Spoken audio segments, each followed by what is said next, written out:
This Friday, audiences everywhere. Here. I put you strike phenomenal. The odds are against you.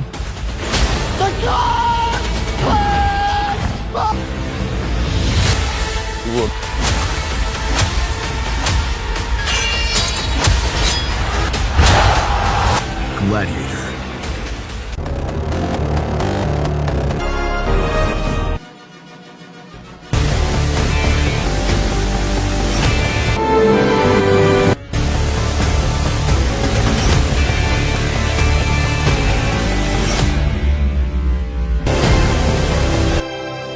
Rome rises once again. Gladiator 2, 2024, is not just a sequel, it's a test of a legendary legacy. With brutal arena battles, new gladiators, and powerful emotions, the film dares to step into the shadow of Maximus. But does it truly honor the original, or does it fall short of greatness? Today on Ms. Cinema Film A Broken Bar, we break down an honest review and reveal shocking facts you probably didn't know. Gladiator 2 is a 2024 epic historical film directed and produced by Ridley Scott. It is the sequel to Gladiator, 2000, and was written by David Scarpa, based on a story he developed with Peter Craig. The film was produced by Scott Free Productions and distributed by Paramount Pictures. The main cast includes Paul Mescal, Pedro Pascal, Joseph Quinn, Fred Heckinger, Connie Nielsen, and Denzel Washington. Derek Jacobi and Connie Nielsen return in their roles from the first film,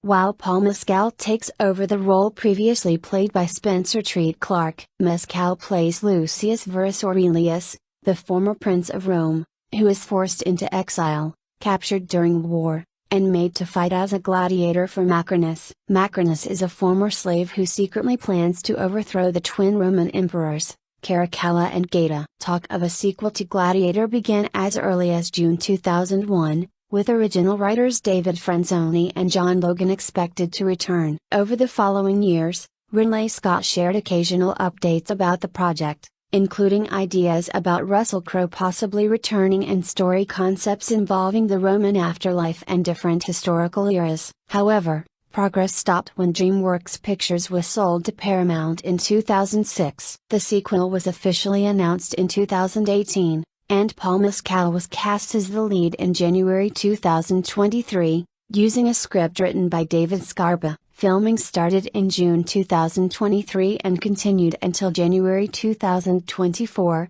though production was delayed for 5 months because of the 2023 Hollywood labor strikes. Gladiator 2 premiered in Sydney, Australia, on October 30, 2024. It was later released in the United Kingdom on November 15 and in the United States on November 22. The film received mostly positive reviews from critics, though many felt it did not reach the level of the original Gladiator. Worldwide, the movie earned a total of $462.2 million at the box office. It was nominated for 2 awards at the 82nd Golden Globe Awards, including Cinematic and Box Office Achievement and Best Supporting Actor for Denzel Washington. The film was also nominated for Best Costume Design at the 97th Academy Awards. 16 years after the death of Marcus Aurelius, Rome is ruled by the cruel and corrupt twin emperors, Caracalla and Geta. In the North African kingdom of Numidia, a man named Hanno lives peacefully with his wife, Arishat. Their lives are destroyed when the Roman army, led by General Justus Cassius, invades and conquers the kingdom. Arishat is killed, and Hanno, along with the other survivors, is taken as a slave. The captives are transported to Ostia, where the Romans force them to fight baboons to test their strength and promote them as future gladiators. Hanno kills one of the beasts with brutal force, catching the attention of Macrinus, the gladiator stable master. Macrinus promises Hanno a chance to kill Cassius if he survives and wins enough battles in Rome. Cassius returns to Rome and is celebrated as a hero of war. To honor the victory, Caracalla and Geta organize massive gladiator games in the Colosseum. Cassius asks the emperors for a break from warfare so he can live peacefully with his wife, Lysilia, the daughter of Marcus Aurelius, but they refuse. Instead, they plan new campaigns to conquer Persia and India. Senator Threx hosts a lavish gathering for the emperors that includes a gladiator duel. After winning the fight, Hanno recites a line from Virgil's Aeneid, revealing that he is educated and familiar with Roman culture. This surprises Macrinus and makes him suspicious. Meanwhile, Acacius and Liucilla secretly work with Threx and Senator Gracchus to overthrow the emperors and bring back the Roman Republic. In the Colosseum, Hanno begins to fight in the style of the legendary gladiator Maximus, earning victory after victory. Liucilla soon realizes that Hanno is actually her long-lost son, Lucius Verus, whom she sent away as a child to protect him from political enemies after her brother's death. She visits Lucius and tries to reconnect, but he angrily rejects her, believing she abandoned him. Liucilla then reveals the truth that Lucius is the son of Maximus and urges him to draw strength from his father's legacy. During a staged naval battle inside the Colosseum, Lucius leads the gladiators to victory and fires a crossbow at Acacius, who is watching the games, but he fails to kill him. Ravi, the physician who cares for the gladiators, becomes close to Lucius and shows him a hidden shrine dedicated to Maximus, containing his sword and armor. Liucilla and Acacius plan to free Lucius as part of their attempt to remove the emperors from power. However, Threx, who owes money to Macrinus, betrays them by revealing the conspiracy. Liucilla and Acacius are arrested and accused of treason. Macrinus advises the emperors to execute Acacius publicly in the Colosseum and arranges for Lucius to fight him. After a short battle, Acacius surrenders and declares his love for Liucilla and his respect for Maximus. Lucius refuses to kill him, but the Praetorian Guard executes Acacius on the emperor's orders, causing the crowd to riot. When Macrinus questions Lucius's mercy, Lucius argues that Rome can still become a better and more just place. Macrinus manipulates Caracalla by convincing him that Geta will blame him for the riot. Fearing betrayal,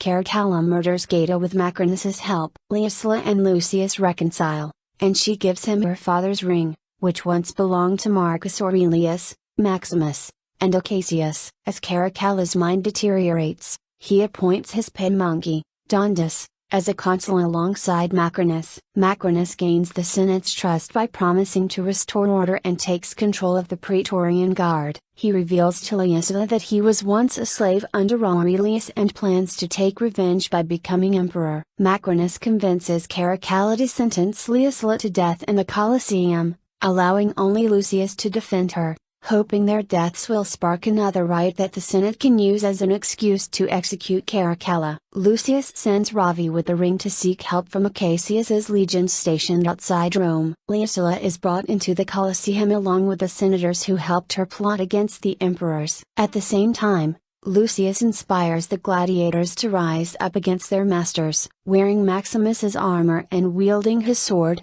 Lucius leads the gladiators in battle to save Liucilla. During the chaos, Senator Gracchus is killed, Macrinus murders Caracalla, and Liucilla is fatally wounded by an arrow shot by Macrinus. Macrinus escapes the city as riots consume Rome, with Lucius chasing after him. Outside Rome, Acacius's legions face off against Macrinus's Praetorian forces. To stop a full-scale war, Lucius challenges Macrinus to a final duel. Lucius defeats and kills him, then reveals his true identity as the rightful imperial heir. His words convince both armies to unite under his leadership for the future of Rome. In the end, Lucius returns to the Colosseum, where he mourns the deaths of his parents and reflects on their legacy. The narrative of Gladiator II unfolds 16 years after the death of Emperor Marcus Aurelius, plunging viewers into a Rome governed by the tyrannical twin emperors, Caracalla and Geta. These brothers, depicted as embodiments of corruption and excess,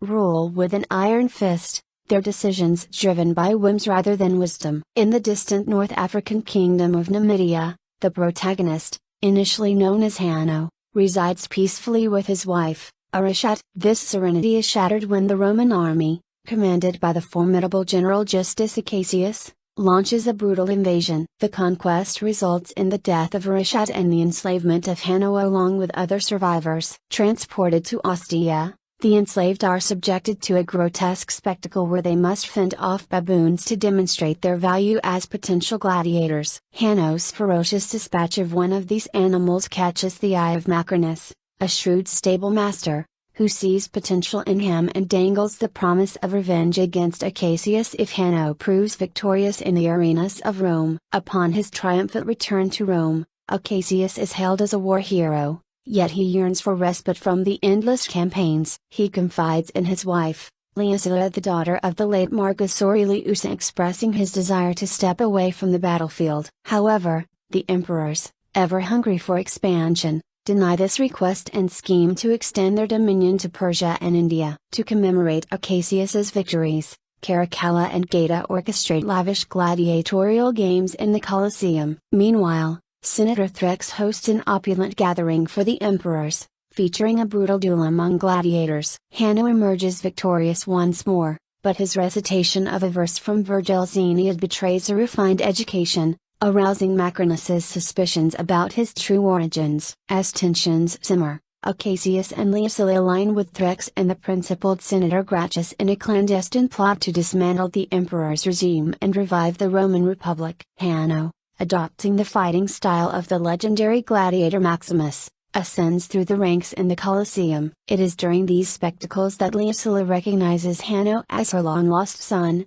Lucius Verus, whom she had secreted away to Numidia as a child to shield him from the perils following her brother Commodus's demise. Their reunion is fraught with emotion. Lysilia attempts to bridge the years of separation, but Lucius, harboring resentment for what he perceives as abandonment, rebuffs her harshly. Undeterred, Lysilia discloses a pivotal secret: Lucius is the son of Maximus, the revered gladiator from the original tale. She urges him to channel his father's indomitable spirit to endure the trials ahead. The plot escalates during a simulated naval battle in the flooded Colosseum, where Lucius leads his fellow gladiators to triumph. In a moment of defiance, he aims a crossbow at Cassius, who is observing from the imperial box, but the shot misses its mark. Amidst the chaos, Lucius forms a bond with Ravi, the gladiator's physician, who reveals a hidden shrine dedicated to Maximus, complete with his iconic sword and armor. Lysilia and Cassius devise a plan to liberate Lucius as part of their border conspiracy. However,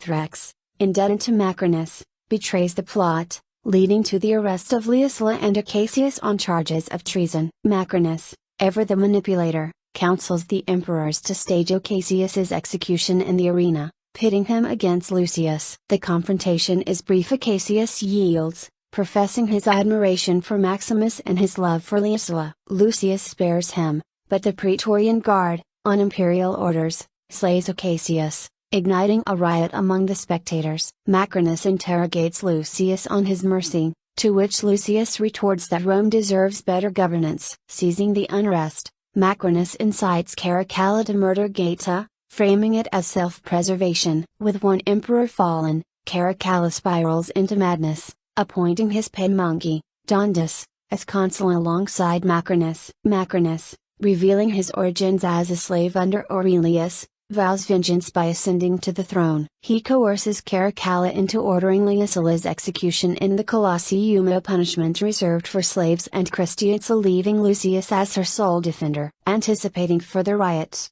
Macrinus positions himself to exploit the chaos. Lucius dispatches Ravi with a symbolic ring once belonging to Aurelius, Maximus, and Cassius to summon aid from Cassius's loyal legion stationed outside Rome. The climax unfolds in the Colosseum. Lysilia and her co-conspirators are paraded for execution. Lucius, donning Maximus's armor and wielding his sword, incites the gladiators to rebellion. In the ensuing melee, Gracchus perishes, and Macrinus assassinates Caracalla before mortally wounding Lysilia with an arrow. As Rome descends into anarchy, Macrinus flees, pursued by Lucius. Outside the city walls, Cassius's legions clash with Macrinus's praetorians. To avert wholesale slaughter, Lucius challenges Macrinus to single combat. Victorious, Lucius slays his adversary and unveils his imperial lineage, uniting the armies under his banner for a revitalized Rome. The film closes with Lucius grieving for his lost parents amid the Colosseum's ruins. This intricate plot weaves themes of vengeance,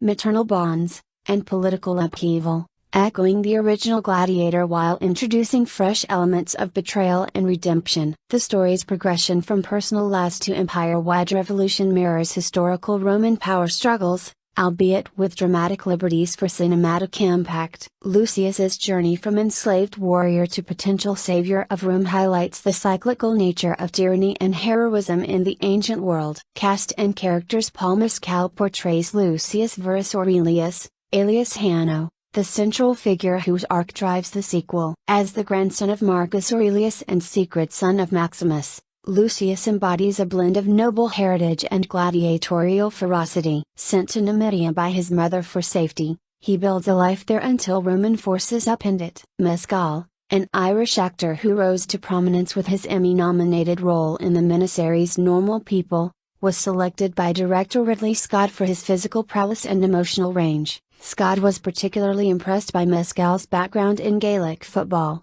which aided in the demanding fight sequences. To prepare, Mescal bulked up by 18 pounds, underwent rigorous training in sword fighting, horseback riding, and choreography, transforming into a convincing ancient warrior. Pedro Pascal takes on the role of General Cassius, a battle-hardened commander who served under Maximus and now leads Rome's legions. Married to Liye, Cassius grapples with war weariness, yearning for peace amid the emperor's insatiable ambitions. His character represents the moral conflict within the Roman military elite, skilled in killing yet disillusioned by endless conquests. Pascal, celebrated for his roles in The Mandalorian and The Last of Us, described the gladiator training as the most exhilarating of his career, emphasizing the physicality required to portray a very good killer. His casting adds a layer of contemporary star power, drawing from his experience in action-oriented projects like Wonder Woman 1984. Connie Nielsen reprises her role as Liye,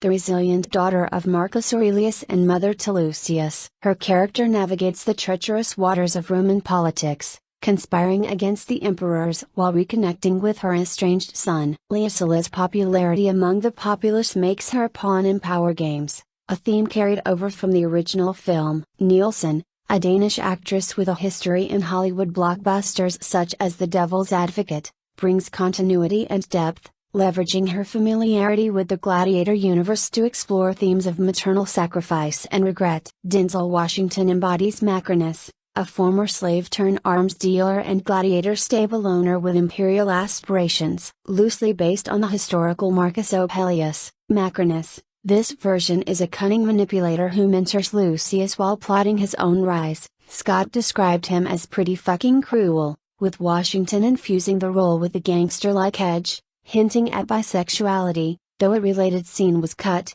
per disputed reports. Washington's second collaboration with Scott after American Gangster showcases his Oscar-winning talent, drawing from method acting to portray a vengeful anti-hero seeking to avenge his enslaved past. Joseph Quinn plays Emperor Gaeta, one of the deranged twin rulers, alongside Fred Hechinger as Caracalla. Quinn's Gaeta is inspired by chaotic figures like Philip Seymour Hoffman's villain in Mission Impossible 3 and Gary Oldman's in The Fifth Element, avoiding imitation of Joaquin Phoenix's Commodus. The brothers are likened to a twisted Romulus and Remus or Beavis and Butthead, with Gaeta's appearance drawing from punk icon John Lydon. Hechinger's Caracalla, more unhinged due to mental deterioration, features a pet monkey Dundas, with influences from Sid Vicious enhancing his erratic behavior. Laur Raz portrays Vigo, the grizzled gladiator trainer under Macrinus, a former fighter himself who embodies the harsh realities of the arena. Derek Jacobi returns as Senator Gracchus,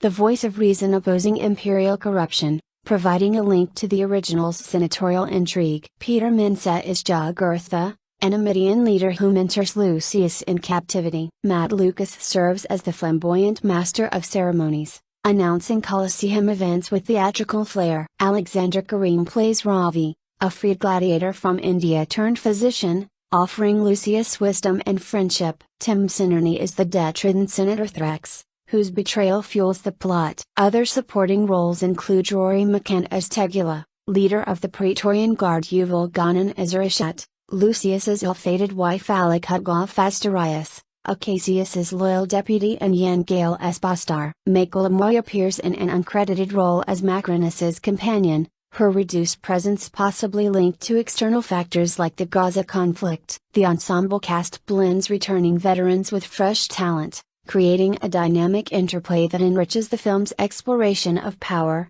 loyalty, and survival. Each actor's background contributes uniquely, from Mescal's athleticism to Washington's commanding presence, ensuring the characters resonate beyond mere historical archetypes. Production development and writing discussions for a sequel to Gladiator commenced as early as June 2001, shortly after the original's monumental success. Screenwriters David Franzoni and John Logan were initially slated to return, with ideas swirling around resurrecting Russell Crowe's Maximus or focusing on Lucius. Over the years, Ridley Scott provided sporadic updates, pondering concepts involving the Roman afterlife or shifting historical eras. However, progress stalled when DreamWorks Pictures was acquired by Paramount in 2006, shelving the project amid creative differences. Early drafts explored ambitious narratives, a 2002 version set 15 years later with Lucius uncovering his parentage, and another by Nick Cave titled Christ Killer, where Maximus returns from purgatory to thwart Christianity, idea deemed too extravagant. By 2018, Paramount revived the project, with Scott directing and Peter Craig penning an initial script. The focus shifted to Lucius, now an adult, in a story set 25-30 years post-original. David Scarpa refined the screenplay in 2021, emphasizing the reigns of Caracalla and Gaeta as a backdrop for chaos and conspiracy. Scott's determination grew as the original film aged gracefully, prompting him to tackle the sequel after Napoleon. The budget ballooned from $165 million to $310 million gross, $210 million net after rebates, reflecting the epic scale. Scarpa's writing balanced historical elements with dramatic flair, drawing from Roman sources like Virgil while incorporating fantastical arena spectacles to heighten tension. The development phase highlighted Scott's vision for a narrative that echoed the original's themes of honor and revenge but introduced new villains and alliances. Challenges included reconciling Maximus's death with legacy elements, ultimately resolved through Lucius's paternity reveal. This foundational work set the stage for a production that blended spectacle with intimate character studies. Pre-production and casting. Pre-production ramped up in early 2023, with Paul Mescal cast as adult Lucius in January, following Scott's admiration for his work in Normal People. Author Max and Jenny Yates returned as production designer and costume designer, ensuring visual continuity. Scott considered other actors like Austin Butler, Richard Madden, Timothy Tilde Copyright Chalamet, and Miles Teller before settling on Mescal for his authenticity. March brought Denzel Washington aboard, inspired by historical art and eager for another Scott collaboration. Connie Nielsen and Derek Jacobi reprised their roles, while Jim Hounsey declined due to scheduling. Joseph Quinn joined as Gaeta in April, with Pedro Pascal, Michael Amoy, Law Raz, Peter Mensah, and Matt Lucas following in May. Fred Heckinger replaced Barry Corgan as Caracalla. Casting emphasized diversity and star appeal, with actors immersing in Roman history and physical prep. This phase involved scouting locations and building sets, laying groundwork for the film's authentic yet stylized depiction of ancient Rome. The careful selection of cast members ensured a mix of gravitas and energy, vital for portraying the era's complex social dynamics. Filming locations and process. Principal photography commenced in June 2023 in Ouarzazate, Morocco, where massive sets replicated Roman arenas and Numidian landscapes. Construction began in April, creating immersive environments for battles. Filming extended to Malta, standing in for Rome with its historic architecture, and the UK, including Sussex's South Downs for additional scenes in June 2024. A stunt accident on June 7 injured 6 crew members, highlighting the production's hazards. The 2023 SAG-AFTRA strike halted work for 5 months, resuming December 4 and wrapping January 17, 2024. Innovative techniques included 3D printed rhinos for animal sequences, blending practical effects with CGI to capture the Colosseum's grandeur. The filming process captured the epic scope, from intimate dialogues to massive crowd scenes. Under Scott's meticulous direction, locations were chosen for their atmospheric authenticity, enhancing the film's visual storytelling. Post-production and visual effects. Post-production focused on editing the vast footage and integrating visual effects for arena spectacles, such as the naval battles and animal fights. The team refined the narrative's pacing, ensuring seamless transitions between action and drama. Rebates from Malta, a negation 46.7 million, aided in managing the escalated budget. This stage polished the film's historical aesthetic, correcting any on-set issues and amplifying the epic feel through CGI enhancements. The result is a visually stunning sequel that honors the original's craftsmanship while pushing technical boundaries. Music and soundtrack: Harry Gregson Williams composed the score, succeeding Hans Zimmer. As Zimmer's Prot A tilde copyright GA tilde copyright, Gregson Williams incorporated nods to the original's iconic themes with permission, blending orchestral power with modern pulses for battle sequences. The soundtrack emphasizes emotional depth in quieter moments, using strings and percussion to underscore themes of legacy and conflict. Tracks evoke the Roman era's grandeur, with choral elements adding epic weight. Gregson Williams's work complements the visuals, heightening tension and providing auditory continuity to the franchise. Marketing and promotion: Paramount's marketing kicked off at Cine Europe 2024 with exclusive footage. The July 9th trailer, set to No Church in the Wild by Kanye West and Jay-Z, generated buzz despite controversies. Tie-ins included a Pepsi NFL campaign with Megan Thee Stallion, NJPW wrestling events, and collaborations with Luca Comics, Scuderia Ferrari, and soccer icon Francesco Totti. Posters and early screenings positioned the film as a must-see spectacle, leveraging Barbenheimer hype with Wicked's concurrent release. These strategies amplified anticipation, targeting diverse audiences through cross-promotions. Release and premiere: Gladiator 2 premiered in Sydney, Australia, in October 2024, with international rollouts varying. The US theatrical debut was November 22, 2024, timed for pre-Thanksgiving crowds. Digital availability followed on December 14, with 4K Blu-ray on December 23. The release strategy maximized holiday viewership, building on positive early reactions to sustain momentum. Box office performance: the film opened to $87 million domestically, shattering Scott's previous records, with a global haul of $221 million in the first weekend. The second weekend added $52 million in the US, competing with Moana 2. Post-Thanksgiving, it neared $132 million amid strong competition. Internationally, it surpassed $100 million by November 19, projecting robust earnings. This performance underscores the sequel's appeal, driven by star power and spectacle, contributing to Paramount's 2024 successes. Critical reception and reviews: early reactions praised the film's total spectacle and unhinged energy, per The Hollywood Reporter and Deadline. Aggregate scores on Rotten Tomatoes and Metacritic reflect positive consensus, ranking it among Scott's best. Critics lauded action sequences and performances, though some critiqued historical inaccuracies like Colosseum sharks. The reception highlights the film's ability to blend entertainment with thematic depth, appealing to both fans and newcomers. Awards and nominations: Gladiator 2 garnered nominations across categories, including Hollywood Music and Media for its score. It featured in lists from National Board of Review,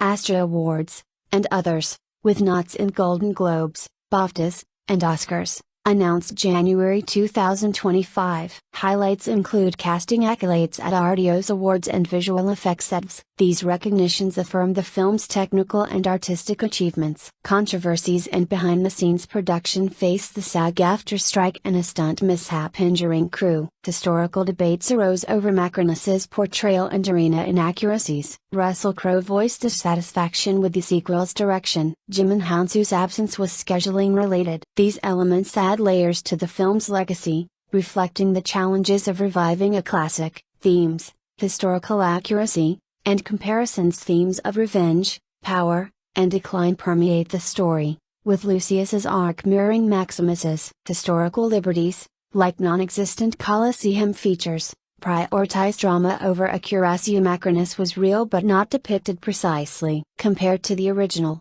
it expands the universe but draws criticism for altering core elements. The film invites reflection on Roman history through a modern lens. Future plans: Ridley Scott has teased Gladiator 3, with concepts in development as of September 2024, signaling potential franchise expansion. Production development and pre-production. The path to bringing Gladiator 2 to the screen was a journey spanning nearly a quarter century, filled with numerous false starts, creative conflicts, and abandoned scripts before the project finally materialized in 2024. The sequel to Ridley Scott's 2000 Best Picture winner had been discussed almost immediately after the original film's massive success, but the challenge of continuing a story where the protagonist died created seemingly insurmountable obstacles for over 2 decades. Discussion of a Gladiator sequel began as early as June 2001, mere months after the original film's theatrical run concluded. The 2000 epic had grossed over $460 million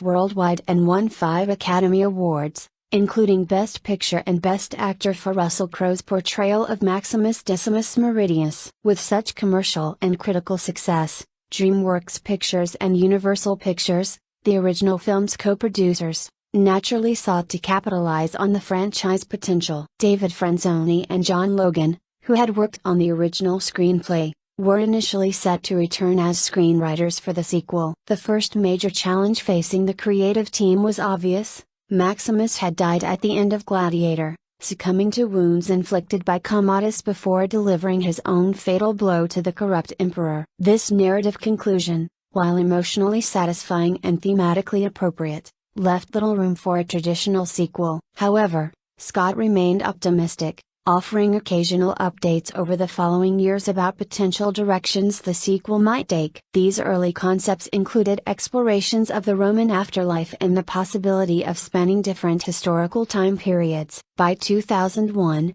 a sequel concept had emerged that would shift focus away from Maximus entirely. John Logan developed a screenplay that would follow Lucius Verus, the young son of Lucius who appeared as a child in the original film. Set 15 years after the first movie, this version would have depicted the Praetorian Guards ruling Rome while an adult Lucius searched for the truth about his biological father. Franzoni signed on as producer alongside Douglas Wick and Walter Parks. In December 2002, the plot evolved further to include prequel events regarding Lucius's parentage, as well as sequel events that would somehow involve the resurrection of Maximus. Russell Crowe, whose career had been catapulted to superstardom by Gladiator, expressed strong interest on returning for a sequel. The producers and Crowe collaboratively researched ancient Roman beliefs regarding the afterlife, seeking a plausible narrative framework for Maximus's return. Crowe's enthusiasm for reprising the role led to one of the most infamous and bizarre screenplay attempts in Hollywood history. Around 2006,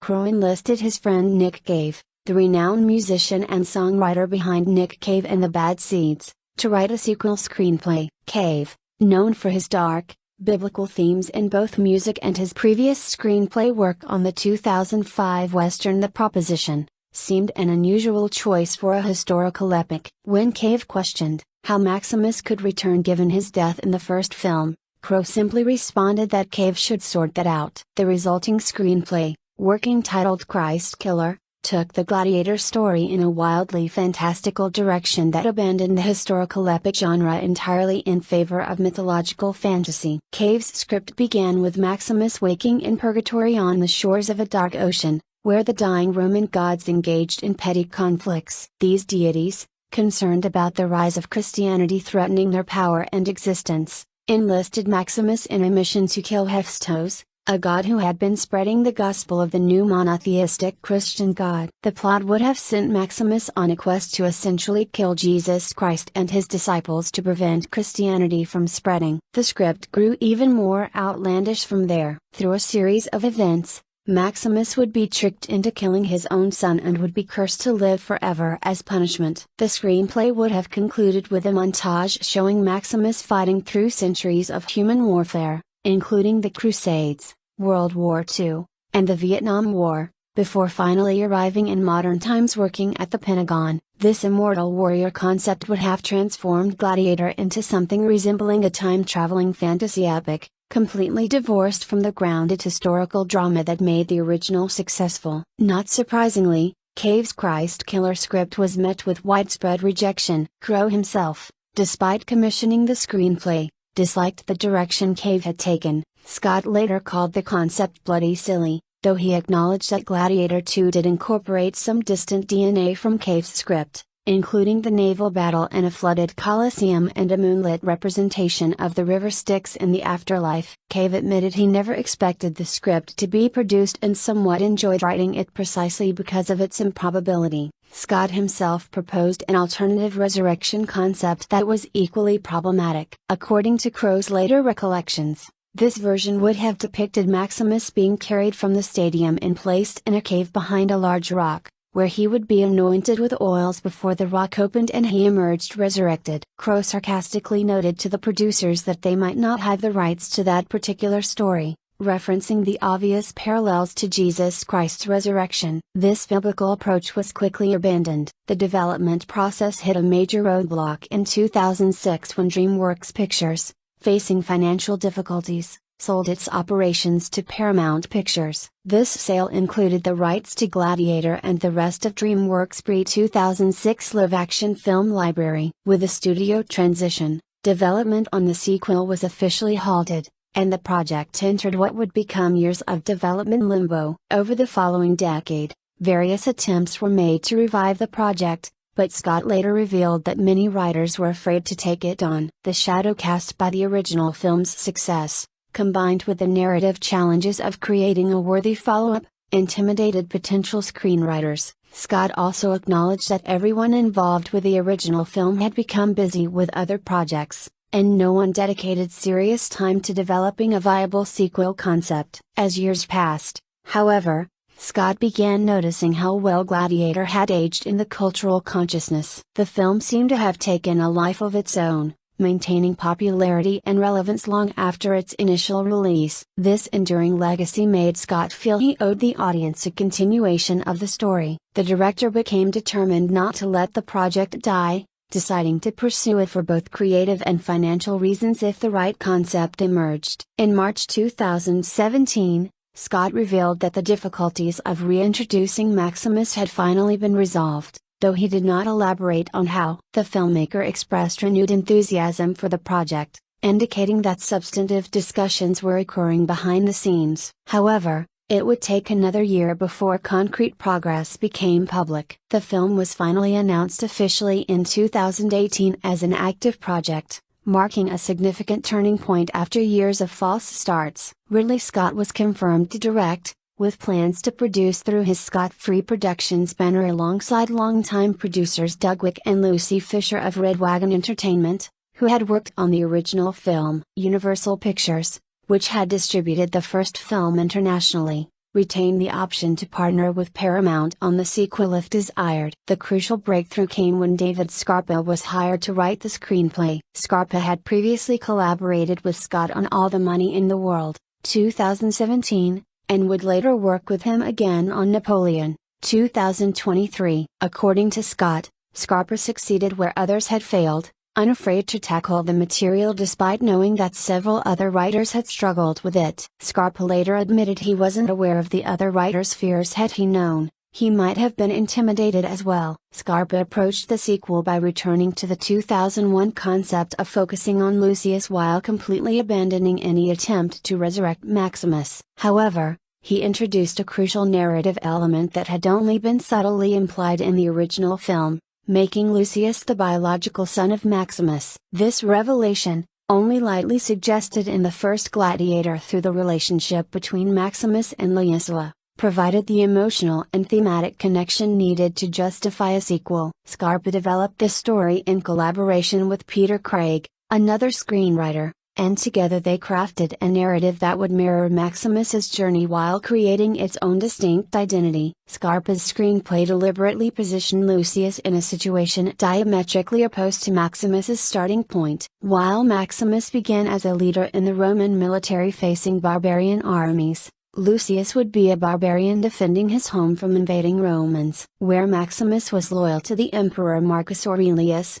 Lucius would hate Rome and everything it represented. Yet both characters would end up forced to fight as gladiators, killing or being killed for the amusement of the mob. This mirrored structure provided thematic continuity while avoiding simple repetition. The script was set 16 years after Marcus Aurelius's death, during the reign of the corrupt twin emperors Caracalla and Geta. Lucius, living under the assumed name Hanno in the North African kingdom of Numidia with his wife Urushat, would see his peaceful existence shattered when the Roman army, led by General Marcus Acacius, invades and conquers his homeland. After Urushat is killed in the invasion, Lucius is enslaved and forced to fight as a gladiator. He is eventually purchased by Macrinus, a former slave who has risen to become a power broker and who harbors his own plans to overthrow the twin emperors. With Scarpa's screenplay completed by late 2022, attention turned to casting the lead role. The project required an actor who could carry a major studio epic,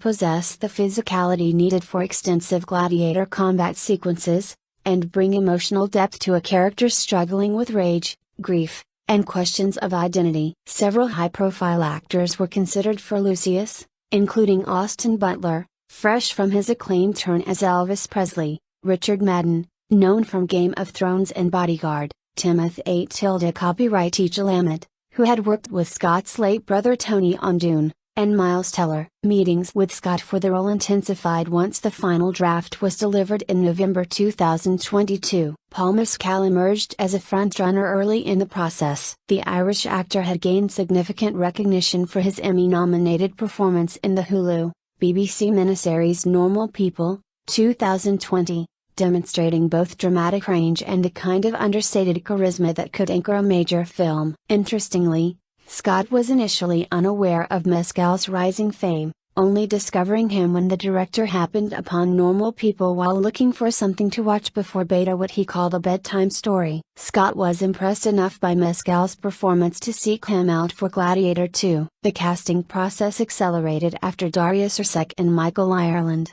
co-presidents at Paramount Pictures, saw Mescal's performance in a West End revival of A Streetcar Named Desire in London. They were struck not just by his acting ability but by the audience's visceral reaction to his physical presence, noting that female audience members were very vocal when he removed his shirt during the performance. This combination of dramatic skill and physical appeal made Mescal an ideal candidate for the role. Mescal, who had seen the original Gladiator at age 13 with his father, was invited to breakfast by producers Lucy Fisher and Douglas Wick, who informed him about the sequel's casting. In his subsequent meeting with Scott, Mescal emphasized his physical capabilities, noting his background playing Gaelic football in his youth. Scott found a striking resemblance between Mescal and Richard Harris, who had played Marcus Aurelius in the original film, adding another layer of genetic plausibility to Lucius being Maximus's grandson. Despite Mescal's relative newcomer status in major studio films,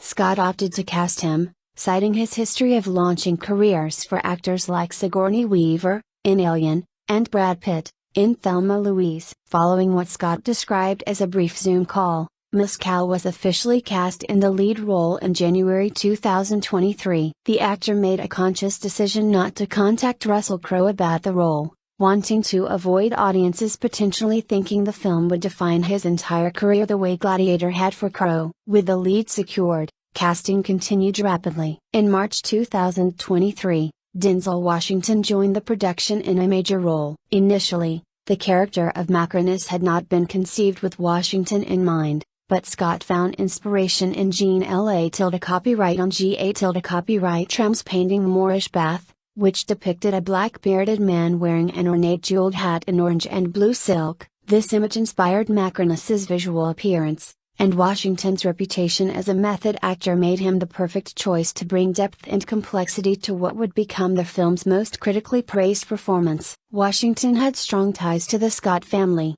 having starred in several films directed by Ridley's late brother Tony Scott, including Man on Fire, dete copyright Yavu, and The Taking of Pelham 123. Once Mescal was locked for the project, Scott and Paramount Pictures president Brian Robbins, along with co-presidents Ursek and Ireland, aggressively pursued Washington for the role. Landing the two-time Oscar winner added significant prestige to the production and helped justify the sequel's substantial budget. April 2023 brought announcements of additional casting that created important connections to the original film. Connie Nielsen was confirmed to reprise her role as Liesla, Lucius's mother, providing crucial continuity between the two films and emotional grounding for the sequel's exploration of family legacy. Djimon Hounsou was also initially announced to reprise his role as Juba, though his involvement was ultimately minimal in the final film. Joseph Quinn, known for his breakout role in Stranger Things, was cast as Emperor Geta, one of the twin emperors ruling Rome. May 2023 saw the addition of Pedro Pascal as General Marcus Acacius, the Roman military leader whose invasion of Numidia sets the plot in motion. Pascal, fresh from his acclaimed performances in The Last of Us and The Mandalorian, brought star power and dramatic gravitas to the role. Michael Amoy, Law Raz, Derek Jacobi, Peter Mensah, and Matt Lucas also joined the cast. Jacobi's return was particularly significant, as he reprised his role as Senator Gracchus from the original film, providing another direct link to Gladiator's political landscape. Fred Hechinger entered negotiations to play Emperor Caracalla, Geta's twin brother, completing the villainous duo. Hechinger stepped in after Barry Keoghan, who had initially been cast in March 2023, had to drop out due to scheduling conflicts with his role in Saltburn. The twin emperors would provide the political corruption and tyrannical rule that drives much of the film's conflict, offering a contrast to the single emperor dynamic of Commodus in the original. Extensive pre-production work began in earnest in early 2023. Author Max returned as production designer, having created the visual world of the original Gladiator. Max's involvement ensured visual continuity with the first film while allowing for expansion and evolution of the Roman aesthetic. Jandy Yates also returned as costume designer, bringing her Oscar-winning expertise from the original production. John Mathieson came back as cinematographer, prepared to recreate the visceral, textured look that had been crucial to the original film's success. For the music, Harry Gregson Williams was hired as composer in January 2024. Gregson Williams was taking over from Hans Zimmer and Lisa Gerrard, who had created the iconic score for the original Gladiator. Zimmer made the conscious decision not to return, explaining that he didn't want to repeat his previous work. In an interview, Zimmer expressed confidence that the film was in really good hands with Gregson Williams, who had actually started his career as Zimmer's assistant. This connection ensured some musical continuity, as Gregson Williams could draw on his understanding of the original score's themes and motifs. The production budget was initially set at $165 million, though this would increase substantially as the production faced various challenges and delays. Paramount Pictures served as the worldwide distributor, with Universal Pictures declining to co-finance the sequel despite having distributed the original film internationally. This meant Paramount shouldered the entire financial risk and would reap all the rewards if the film succeeded. Pre-production also involved extensive preparation for the film's elaborate action sequences. The production would recreate the Colosseum on a massive scale, build ships for naval battles, create period-accurate costumes and weapons for hundreds of extras, and develop complex choreography for multiple gladiatorial combat scenes. Production designer Arthur Max faced the challenge of creating sets that honored the look of the original while pushing the scale even larger, describing the mandate from Scott as "Go big and imply the grandeur of the Roman Empire." Mescal underwent intensive physical training to prepare for the role, working to add muscle mass and develop the fighting skills necessary for the extended combat sequences. The actor ate a strict diet of sweet potato and ground beef to put on 18 pounds of muscle. He also studied the Roman history he had learned in school, trained in sword fighting and horseback riding, and practiced extensive fight choreography. Mescal later admitted to feeling nervous about shooting in the massive Colosseum set and performing opposite veteran actors like Washington, but Scott deliberately familiarized him with the set early to ease these concerns. Pedro Pascal similarly underwent intense gladiator training for his role as Acacius, which he found challenging but described as the most exciting experience of his career. The physical demands of the production required both lead actors to be in peak condition, as they would be performing their own stunts for many of the combat sequences. The location scouting and set construction began months before principal photography. Morocco was selected as a primary filming location, with Ouarzazate, the gateway to the Sahara Desert known for its cinematic landscapes, chosen to represent Numidia. Malta was selected to recreate ancient Rome itself, just as it had for the original film. The island nation's historic fortifications and Mediterranean climate made it ideal for representing the imperial capital. The UK would also host some filming, specifically in Sussex's South Downs. Set construction began in Ouarzazate in April 2023, with approximately 200 workers involved in building the structures needed to represent Numidia. In Malta, even more extensive construction took place at Fort Tricasoli in Kalkara, where a massive Colosseum set was erected. The amphitheater was built to the size of a football field and stood 2 stories tall, with plans to expand it digitally in post-production. The scale of the Malta construction was unprecedented, with the production receiving a record-breaking negation 46.7 million in tax rebate support from the Malta Film Commission,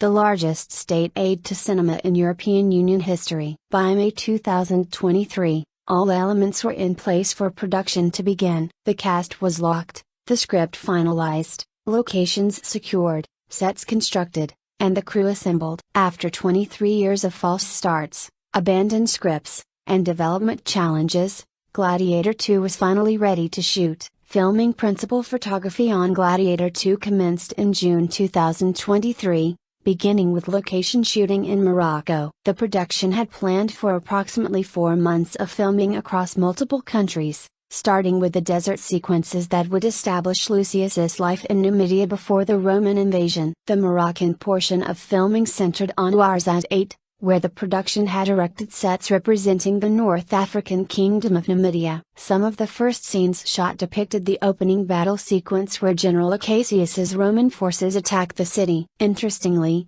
the production repurposed the Jerusalem set that Ridley Scott had built for his 2005 epic Kingdom of Heaven, which still stood in the desert just north of the Atlas Studios on the main N9 road east of Ouarzazate. The production extended the walls, added roofs to towers, incorporated geometric motifs on doors, and added ceramic tiles with Numidian characteristics before staging the destructive battle sequence that would blow much of it apart. Filming in Morocco captured the hand-to-hand combat of the opening battle, the death of Lucius's wife, and his capture by Roman forces. The harsh desert environment and intense heat created challenging working conditions for cast and crew. Peter Mensah, who played King Jugurtha in the film, noted that he had been in the same location 20 years earlier filming Hidalgo, highlighting Ouarzazate's long history as a filming destination for historical epics. The city had previously hosted productions including Lawrence of Arabia, The Mummy, and Game of Thrones. The production also filmed Lucius's first gladiator fight in Morocco,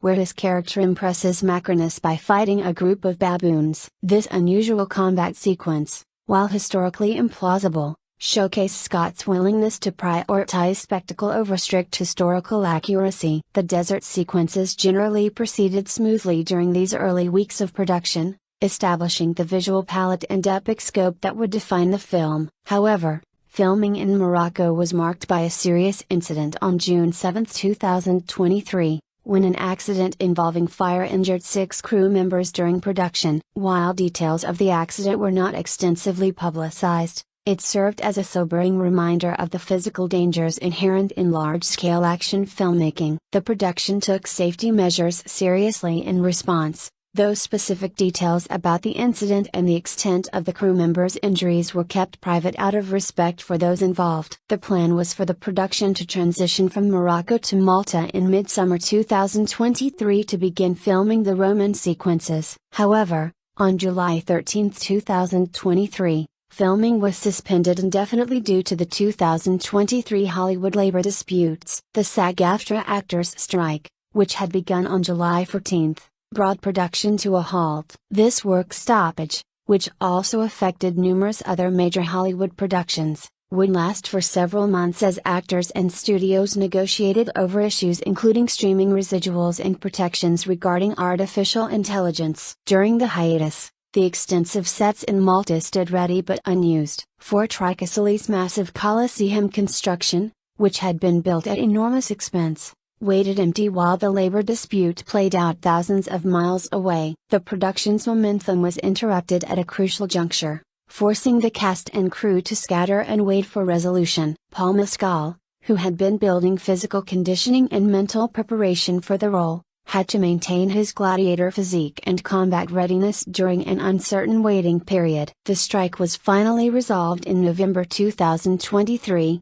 paving the way for production to resume. Filming officially restarted on December 4, 2023, in Malta, nearly 5 months after being suspended. The production returned with renewed energy but also awareness of lost time and the increased pressure to complete filming within an acceptable timeline and budget. Malta became the primary filming location for the remainder of the production, representing ancient Rome in all its imperial grandeur. Fort Tricasoli, a 17th century fortification built by the Knights of the Order of St. John on a promontory guarding the south entrance to the grand harbour of Valletta at Calcara, had previously served as a filming location for the original Gladiator, as well as Scott's Napoleon and Wolfgang Petersen's Troy. The fort's massive limestone walls and historical architecture provided an authentic backdrop that required less digital enhancement than modern locations. The Colosseum set at Fort Tricasoli became the centerpiece of the Malta filming. Production designer Arthur Max worked with his team to construct makeshift Roman buildings around the ancient structures already present in the fort. The amphitheater itself was built as a practical set measuring approximately the size of a football field and standing 2 stories tall. Scott's production took advantage of more of the fort's existing structures than had been used in the original Gladiator,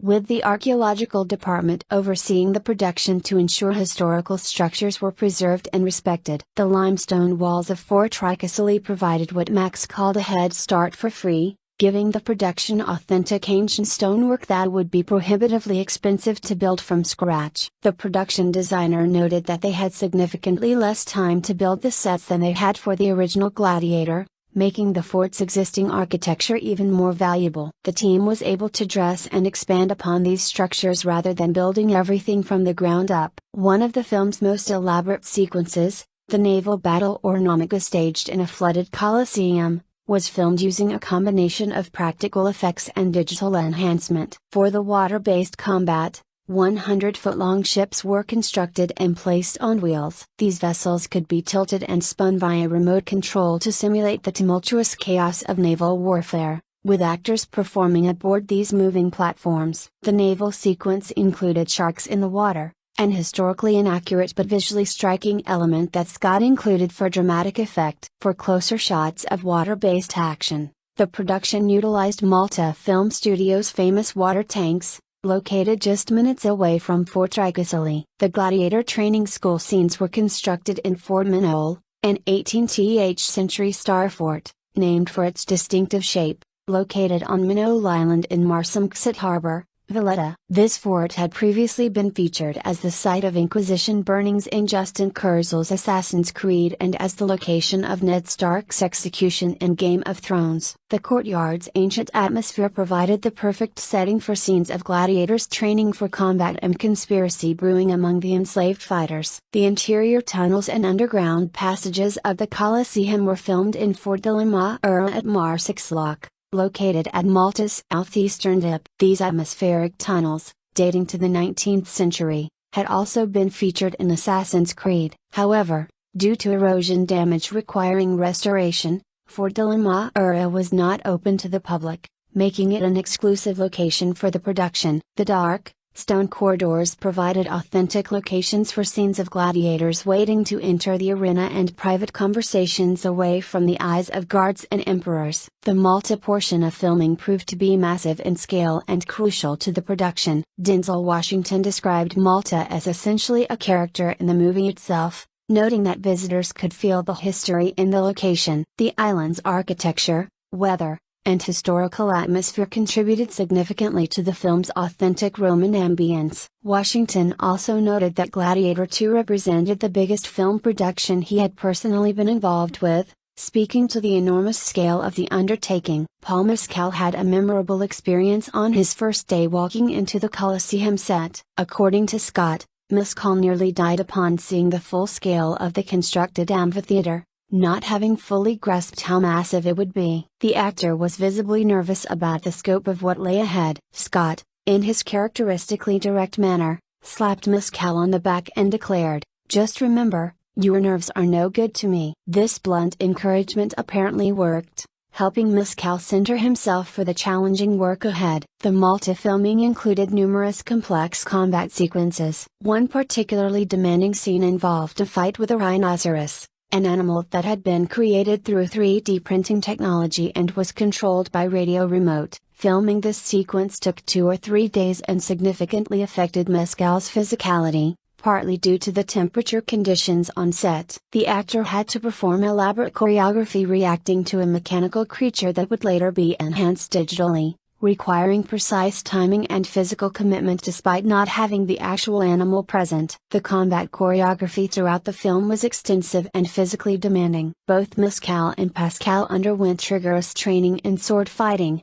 and their climactic battle required weeks of rehearsal to choreograph safely while maintaining visual intensity. Pascal later spoke about how challenging the Gladiator training was, noting that despite the difficulty, he found it the most exciting experience of his career. The actor spoke specifically about his growing relationship with Mescal during training, noting that they initially were too intimidated to speak to each other but developed a strong working relationship through their shared physical challenges. Fred Hechinger and Joseph Quinn, playing the twin emperors Caracalla and Gaeta, filmed numerous scenes depicting the corruption and excess of imperial Rome. Their characters provided comic relief at times while also representing the systemic dysfunction that has consumed the empire. Quinn's Emperor Gaeta was featured in footage screened at CinemaCon 2024, dressed in a white toga and laurel leaf crown, dramatically plunging his thumb downward to decide the fate of defeated gladiators, with Connie Nielsen's Liye visible in the background, a tableau that evoked the political pageantry central to the story. Filming in Malta extended through the winter months and into January 2024. The production officially wrapped its Malta filming on January 17, 2024, marking the completion of the bulk of principal photography. However, additional filming was still needed to complete certain sequences, particularly some exterior battle scenes that required different terrain and lighting conditions than Malta could provide. In June 2024, after post-production had already begun, the production returned for additional filming at Devil's Dyke in the South Downs of Sussex, UK. This deep, V-shaped valley near Brighton provided the setting for certain outdoor sequences that required the scrubby, rolling hills that could pass for the outskirts of Rome or other parts of the empire. The decision to use an English location for key sequences mirrored production on the original Gladiator, which had filmed its iconic opening battle scene in Bournemouth, Surrey, where Scott had famously received permission to burn down trees that the Forestry Commission was planning to remove anyway. The Devil's Dyke filming created something of a stir locally, with reports of Paul Mescal being spotted near Brighton. Crowds of extras were recruited and dressed in ancient Roman military gear for battle scenes shot at the location. These reshoots and additional photography were part of Scott's process of refining the film after seeing initial assemblies and determining what additional material was needed to complete his vision. Director Ridley Scott's approach to filming was characteristically efficient and decisive. As cast members noted, Fred Hechinger praised the experience of filming on location in Malta, noting that everywhere you looked, Rome was there and describing it as an actor's greatest playground. Hechinger credited the Maltese craftspeople and designers for creating such an immersive environment that allowed the performers to fully inhabit their ancient Roman characters. The production's presence in Malta had significant economic impact on the island nation. The negation £46.7 million tax rebate from the Malta Film Commission was part of a larger incentive scheme promising production companies up to 40% cash back for filming on the island. This investment was intended to inject millions into the Maltese economy through both direct production spending and tourism generated by film fans visiting shooting locations. Executive producer Adrian Elliott praised Malta as one of the best places in the world to make movies, citing the country's talent to execute very complex movies and the discipline and creative genius of local crews and craftspeople. Throughout the production,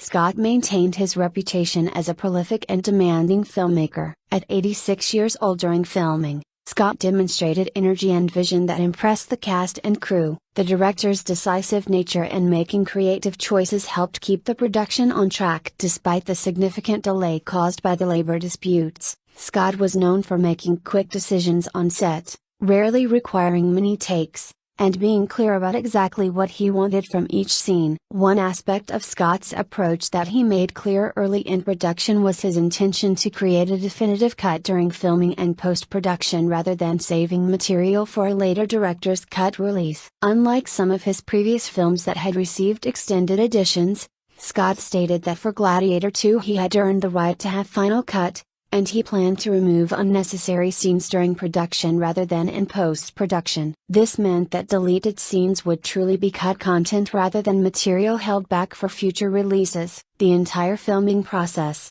from the June 2023 start through the January 2024 Malta wrap and June 2024 UK additional photography, represented an enormous logistical undertaking. The production had filmed across 3 countries, built multiple massive sets, coordinated hundreds of extras, created elaborate costumes and props, staged complex battle sequences both on land and water, and brought together an international cast of acclaimed actors. Despite the 5-month delay due to the labor strikes, the production managed to capture all the material needed to realize Scott's vision of returning to the world of Gladiator. Post-production following the completion of principal photography in January 2024, Gladiator 2 entered an intensive post-production phase that would last approximately 9 months before the film's scheduled November release. The post-production process for an epic of this scale required extensive visual effects work, musical composition,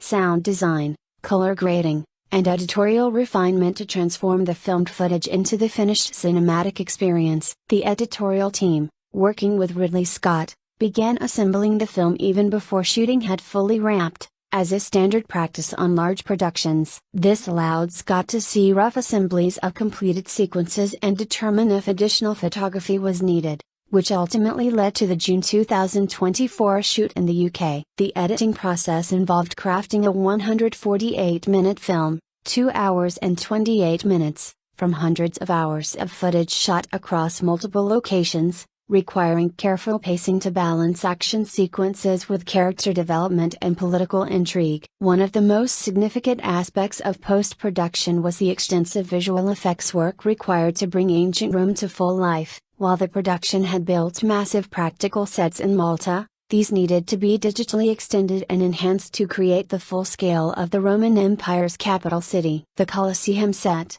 despite being built to the size of a football field, was only 2 stories tall. Visual effects artists had to extend it upward and outward to match the full scale of the historical amphitheater, adding crowds of thousands of digital spectators, extending the architecture, and creating the vista of Rome visible beyond the arena walls. The naval battle sequence in the flooded Colosseum required particularly complex visual effects. While practical ships had been built and filmed on wheels to simulate movement, the water, sharks, and full scale of the flooded arena were created digitally. The effects team had to seamlessly blend the practical ship elements with computer-generated water simulation, ensuring realistic wave dynamics, splashing, and underwater visibility. The sharks themselves were entirely computer-generated, requiring realistic swimming behavior, proper interaction with the water environment, and threatening presence during combat sequences. The rhinoceros battle sequence presented similar challenges. While a 3D printed practical rhino had been built for reference during filming,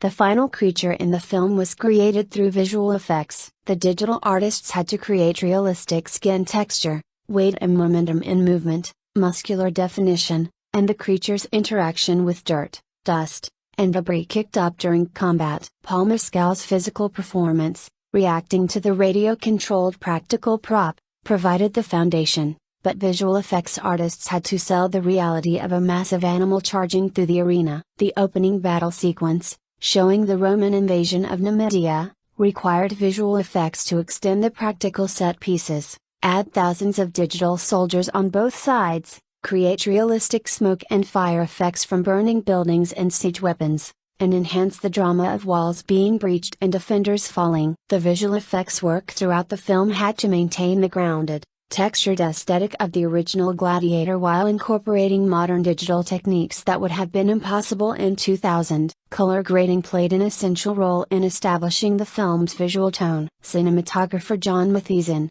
who had shot the original Gladiator, worked closely with the colorist to create a look that honored the first film's aesthetic while updating it for modern sensibilities. The original Gladiator had been notable for its desaturated, golden-toned color palette that evoked both classical painting and the dust and sand of the arena. Gladiator 2 maintained this general approach while incorporating slightly more vibrant colors in certain sequences, particularly in the costumes of the twin emperors and the opulent interiors of Roman palaces. The sound design and audio mixing were equally critical components of post-production. Creating the authentic soundscape of ancient Rome required layering thousands of individual sounds of the roar of arena crowds, the clash of swords, the creaking of wooden ships, the trumpeting of war elephants, the intimate sounds of dialogue in quiet scenes. The sound team had to ensure that every gladiator battle felt viscerally immediate while also capturing the grand scale of the Colosseum and its masses of spectators. One of the most important elements of post-production was the musical score by Harry Gregson Williams. Stepping into the role previously held by Hans Zimmer and Lisa Gerrard,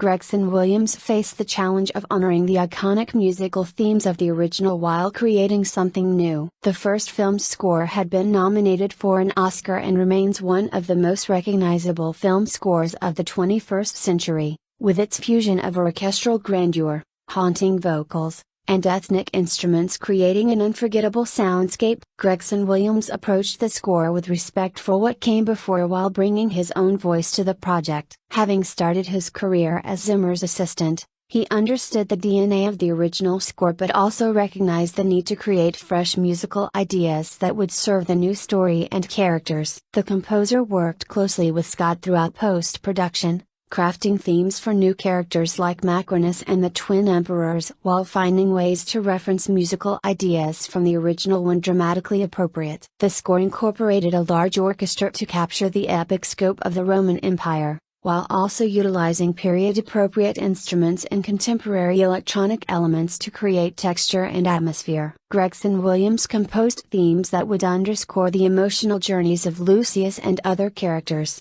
music for the various combat sequences that would enhance rather than overwhelm the action, and quieter, more intimate pieces for scenes of conspiracy and personal reflection. Throughout post-production, test screenings were held with preview audiences to gauge reactions and identify areas that might need refinement. These screenings allowed Scott and his team to see which sequences landed with audiences, which moments dragged, and where additional clarity might be needed in the storytelling. Based on feedback from these screenings, minor adjustments were made to pacing and structure, though Scott maintained his vision of the film rather than dramatically altering it based on audience response. The creation of marketing materials also occurred during post-production. Trailers needed to be cut that would excite audiences without revealing too much of the plot. Posters and other promotional imagery had to be designed that would capture the epic scope of the production, and promotional footage for presentations at industry events like CinemaCon needed to be assembled. The marketing campaign had to walk a fine line between leveraging nostalgia for the original Gladiator and establishing Gladiator 2 as its own worthy experience. Post-production also involved the creation of different versions of the film for various international markets,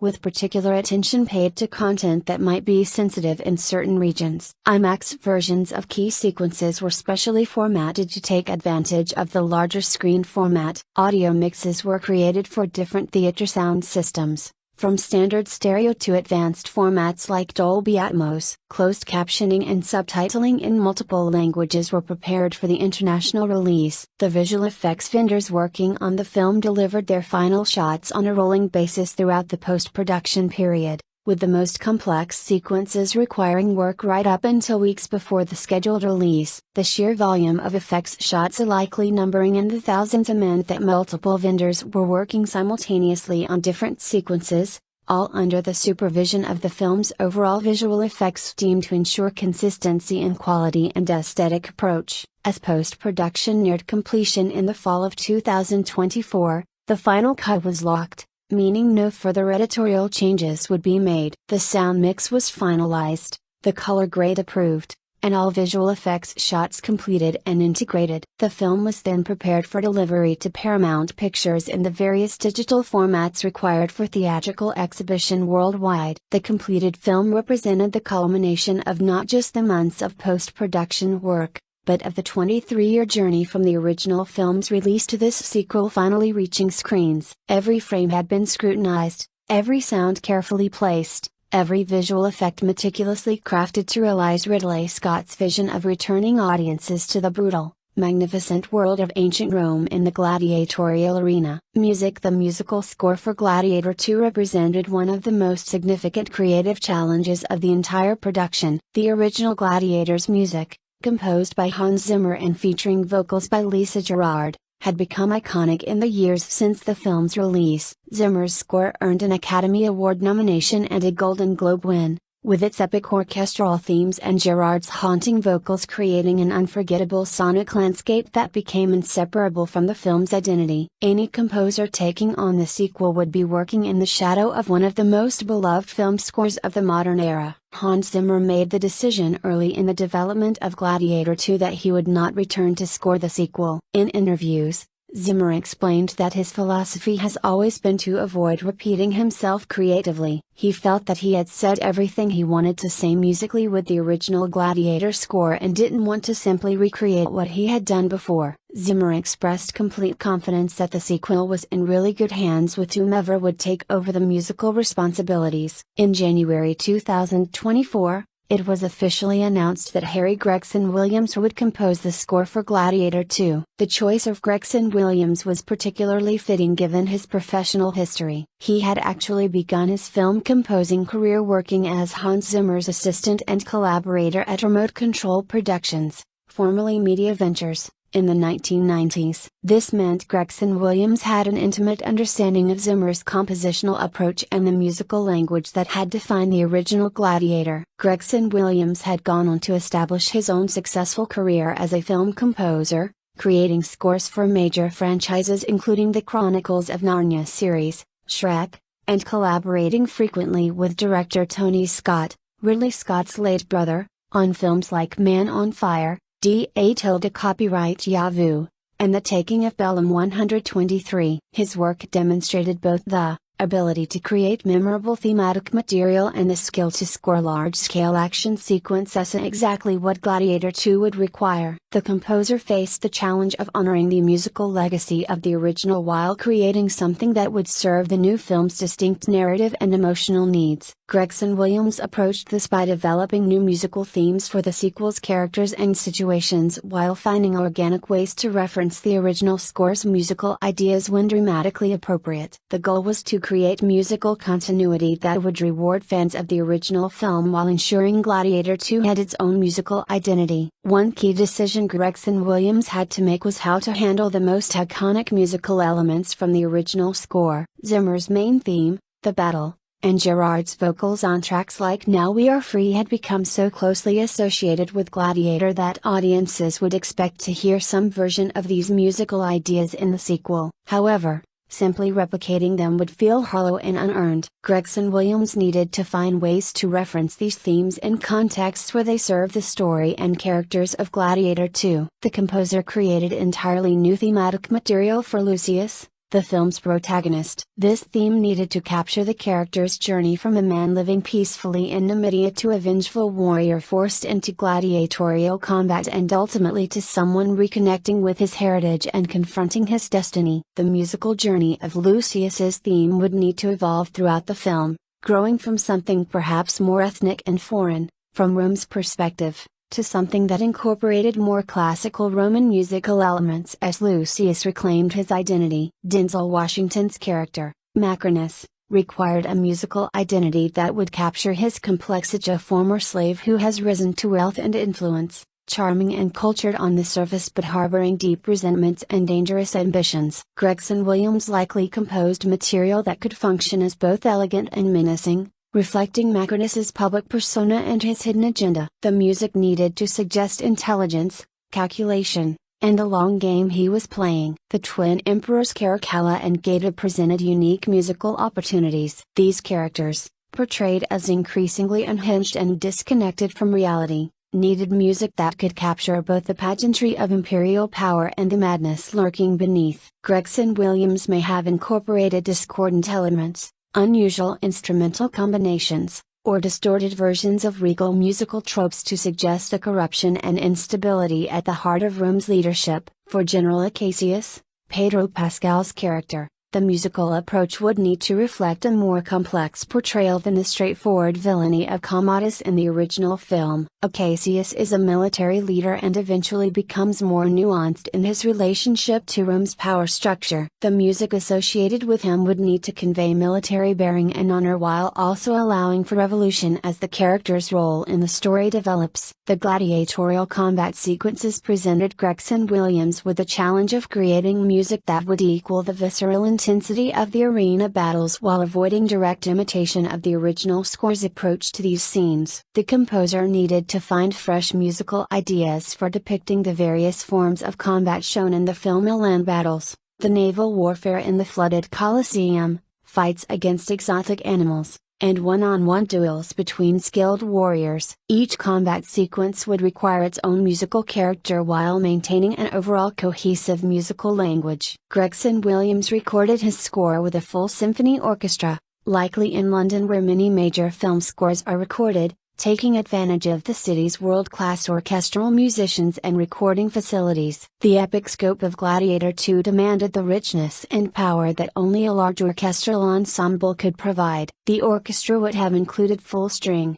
brass, woodwind, and percussion sections, with additional specialized instruments added as needed for particular cues. In addition to the orchestra, Gregson Williams likely incorporated period and ethnic instruments to add authenticity and texture to the score. These might have included various types of drums and percussion instruments that could evoke the ancient world, string instruments like lyres or other ancient predecessors to modern string instruments, wind instruments that would have been known in ancient Rome or North Africa, and possibly vocal elements, though approaching vocals carefully given how strongly Lisa Gerrard's voice had been associated with the original film. The recording sessions for the score would have taken place over several weeks in mid to late 2024, as the film neared completion in post-production. Gregson Williams would have worked closely with the orchestral musicians, the recording engineers, and likely with Ridley Scott himself, who is known for being deeply involved in all aspects of his films including the music. Scott would have provided feedback on the emotional impact of each cue,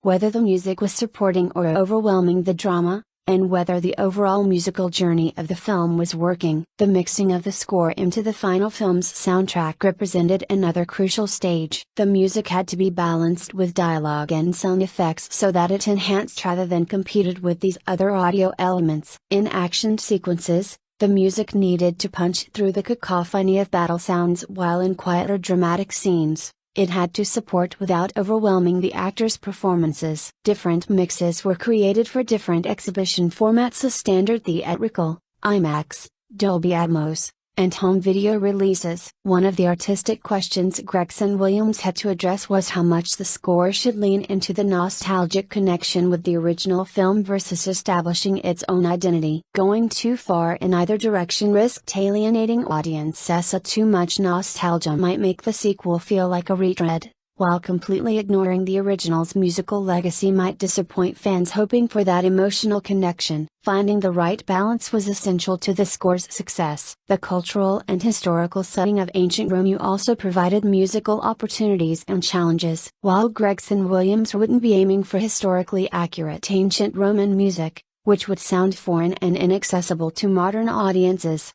he could incorporate musical elements that evoke the classical world while remaining emotionally accessible to contemporary viewers. This might include modal harmonic progressions that sound ancient to modern ears, rhythmic patterns inspired by classical poetry and verse, musical forms that evoke grandeur and monumentality, and textural elements that suggest the ancient Mediterranean world. The score also needed to serve the film's various tonal shifts. Gladiator 2 moves between large-scale spectacle, intimate character drama, political intrigue, brutal violence, and moments of reflection and loss. The music had to be versatile enough to support all these different moods while maintaining a cohesive overall sound. This required Gregson Williams to compose a diverse palette of musical material that could be deployed throughout the film as needed. Recording a score of this scale for a film with a runtime of 148 minutes meant Gregson Williams composed probably somewhere between 90 and 120 minutes of original music. Not all of this would have made it into the final cut of the film,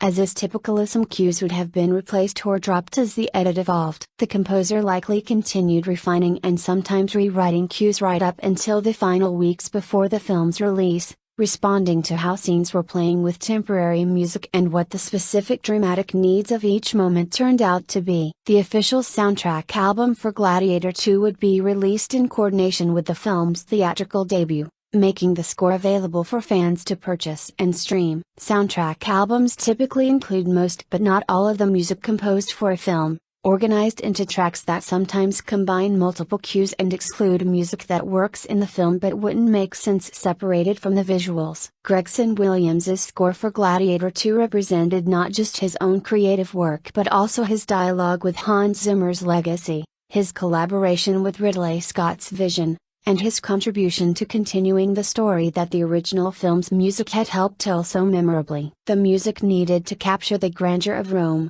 the brutality of the arena, the complexity of the characters, and the epic scope of the story, all while honoring but not being imprisoned by what came before. Released theatrical. The theatrical release of Gladiator 2 represented one of the most significant film events of late 2024, with Paramount Pictures orchestrating a carefully planned global rollout designed to maximize both critical reception and box office performance. The release strategy reflected the studio's confidence in the film as a major awards contender and commercial powerhouse, while also navigating the competitive landscape of the holiday movie season. The film received its world premiere on November 13, 2024, in Leicester Square, London. This location was particularly fitting given the extensive filming that had taken place in the United Kingdom and Malta, and it allowed for a grand red carpet event that could generate international media coverage and social media buzz ahead of the wider release. The premiere featured appearances by the film's stars including Paul Mescal, Denzel Washington, Pedro Pascal, Connie Nielsen, Fred Heckinger, Joseph Quinn, and director Ridley Scott, along with numerous other cast and crew members. The premiere generated significant social media discussion and media coverage, with photographs and video from the event circulating widely online. Fashion critics commented on the cast's premiere attire. Entertainment journalists conducted interviews with the stars about their experiences making the film, and early social media reactions from attendees began building anticipation for the film's wider release. The event served its purpose of creating a moment of cultural conversation around Gladiator 2 in the days before theaters opened. Following the London premiere, Gladiator 2 began its international theatrical rollout on November 15, 2024, opening in multiple markets across Europe, Latin America, and other regions. This staggered release strategy allowed the film to build momentum through international box office numbers and word of mouth before its crucial North American opening. Markets receiving the November 15 release included the United Kingdom, France, Germany, Spain, Italy, Australia, Brazil, Mexico, and many others. The film's North American theatrical release followed a week later on November 22, 2024. The timing was strategically chosen to position Gladiator 2 for the Thanksgiving holiday weekend in the United States, traditionally one of the most lucrative periods at the domestic box office. The 5-day Thanksgiving weekend, Wednesday through Sunday, would give the film maximum exposure to audiences with time off work and school, families looking for entertainment options, and moviegoers in the mood for big screen spectacle. However, the November 22 release date also meant Gladiator 2 would face direct competition from another highly anticipated film, Wicked, the adaptation of the popular Broadway musical, which was releasing on the same date. This created a box office dynamic that media outlets quickly dubbed Glicked, a portmanteau combining Gladiator and Wicked in deliberate echo of the Barbenheimer phenomenon that had boosted both Barbie and Oppenheimer to massive success in summer 2023. The Glicked comparison generated significant media coverage and social media discussion in the weeks leading up to the November 22 release. Unlike Barbenheimer, where the films appealed to dramatically different audiences and tonally couldn't have been more distinct, Glicked featured two big-budget spectacles based on beloved properties, though still with different target demographics, a Wicked skewing toward musical theater fans and female audiences, while Gladiator 2 aimed more at action movie enthusiasts and fans of historical epics. Whether the two films would boost each other through combined cultural conversation or cannibalize each other's ticket sales remained to be seen. Paramount Pictures supported Gladiator 2's release with an extensive marketing campaign that had been building for months. The first teaser trailer has been released in July 2024, providing audiences with their first look at footage from the film and immediately generating excitement and discussion online. This initial trailer emphasized the film's connection to the original Gladiator while also establishing its own distinct identity, showcasing the spectacular action sequences, the performances of the ensemble cast, and the epic scope of the production. A second, longer trailer followed later in the summer, revealing more of the plot and characters while still holding back major story beats and surprises. Both trailers were viewed millions of times online and played before major summer blockbusters in theaters, ensuring maximum exposure to the film's target audience. The marketing campaign also included television commercials, digital advertising, social media campaigns featuring content from the cast and crew, promotional partnerships with brands, and extensive press coverage with interviews and feature articles about the film. Special promotional events were held in select cities, including recreations of Roman gladiatorial environments where fans could take photos, displays of props and costumes from the film, and other experiential marketing activations designed to generate social media content and build excitement. The cast participated in an extensive press tour that took them to major markets around the world, conducting interviews with entertainment media, appearing on talk shows, and engaging directly with fans through social media. The film opened in theaters worldwide in multiple formats to accommodate different viewing preferences and theater capabilities. Standard 2D presentations were available at all theaters showing the film, providing the baseline theatrical experience. IMAX versions of the film featured expanded aspect ratio for certain sequences, taking advantage of the larger screen format to create a more immersive experience. Dolby Cinema presentations offered enhanced color, contrast, and sound for theaters equipped with this premium format. 4DX and other motion seat formats were available in select theaters, adding physical movement and environmental effects synchronized to the on-screen action. This multi-format release strategy was standard for major blockbusters in the 2020s. Allowing audiences to choose their preferred level of immersion and ticket price point. IMAX and other premium large format screens commanded higher ticket prices but also provided premium experiences that could drive repeat viewings from dedicated fans. The availability of these various formats contributed to the film's overall box office performance by maximizing revenue per ticket. The theatrical rollout included thousands of screens worldwide. In North America alone, Gladiator 2 opened on approximately 3,700 screens, securing wide distribution that ensured the film would be accessible to audiences across the United States and Canada. International screen counts varied by market but totaled several thousand additional screens across dozens of countries. This wide distribution was essential for a film with Gladiator 2's budget estimated at $253 million, including production and marketing costs, to have any chance of profitability. The film's runtime of 148 minutes,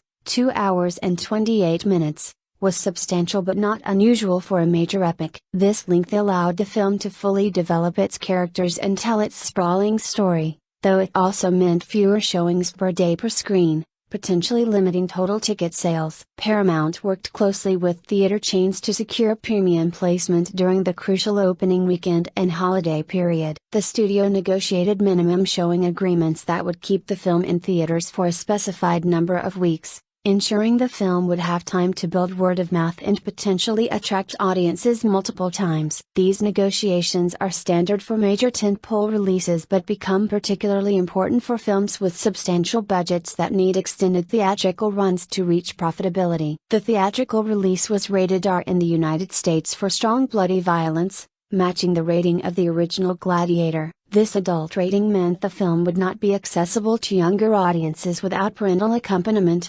potentially limiting the total addressable audience compared to PG-13 blockbusters. However, the R rating also allowed Scott to depict the brutality of gladiatorial combat without pulling punches, maintaining the visceral intensity that had been crucial to the original film's impact. International ratings varied by country and region, with some territories potentially requiring cuts or edits to violent content to achieve ratings that would allow broader theatrical distribution. The film's depictions of combat, blood, and violence were carefully balanced to maintain artistic integrity while remaining accessible to as wide an audience as possible in different markets with varying cultural standards regarding screen violence. The theatrical run of Gladiator 2 would ultimately be determined by box office performance, critical reception, and audience word of mouth. In the modern theatrical landscape, even successful films typically see the bulk of their revenue in the opening weeks, with theatrical runs generally lasting between 6 and 12 weeks depending on ongoing demand. Gladiator 2's performance in its opening weeks would largely determine how long it remained in theaters and how many total tickets it would sell before transitioning to home entertainment platforms. Home media. Following its theatrical release,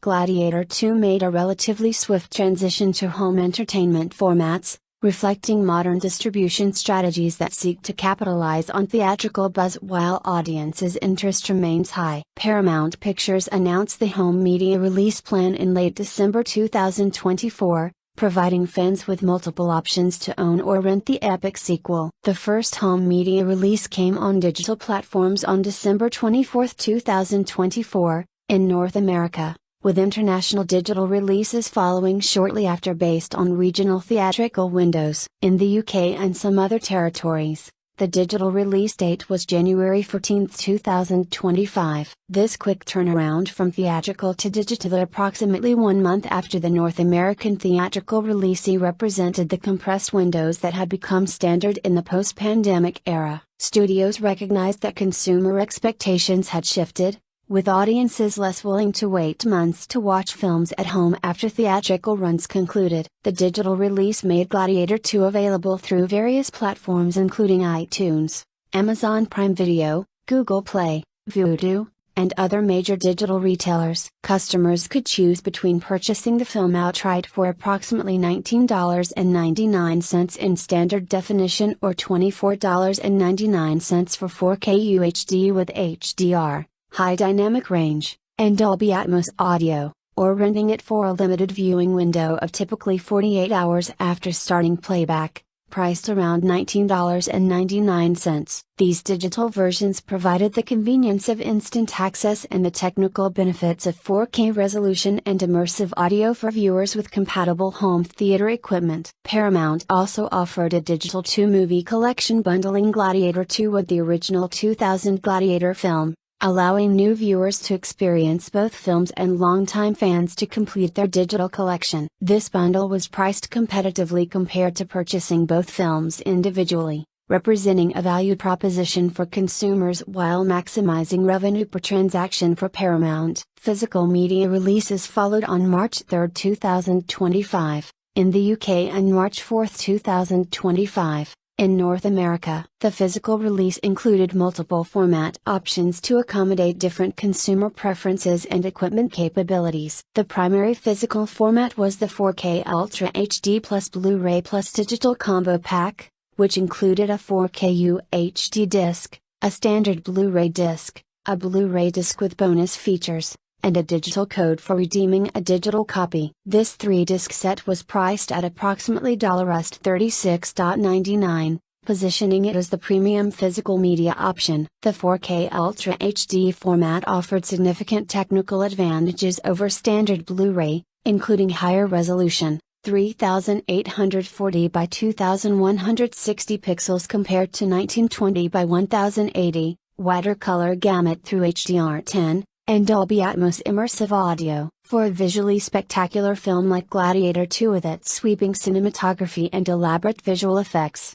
these technical specifications allowed home viewers to experience the film closer to theatrical quality than had ever been possible in previous generations of home video. The expanded color range particularly benefited the film's golden-hued desert sequences and the rich costumes of Imperial Rome. Special edition steelbook packaging was available for collectors, priced at approximately $50.99. The steelbook featured distinctive metallic case artwork and was available through various retailers including Amazon and Walmart. In the UK, an exclusive HMV steelbook edition was offered that included 6 art cards and a double-sided poster, providing additional collectible value for enthusiasts. These limited collector's editions often sell out quickly and can appreciate in value on the secondary market, making them attractive both as display pieces and potential investments for serious collectors. A standard Blu-ray edition was available in some international territories,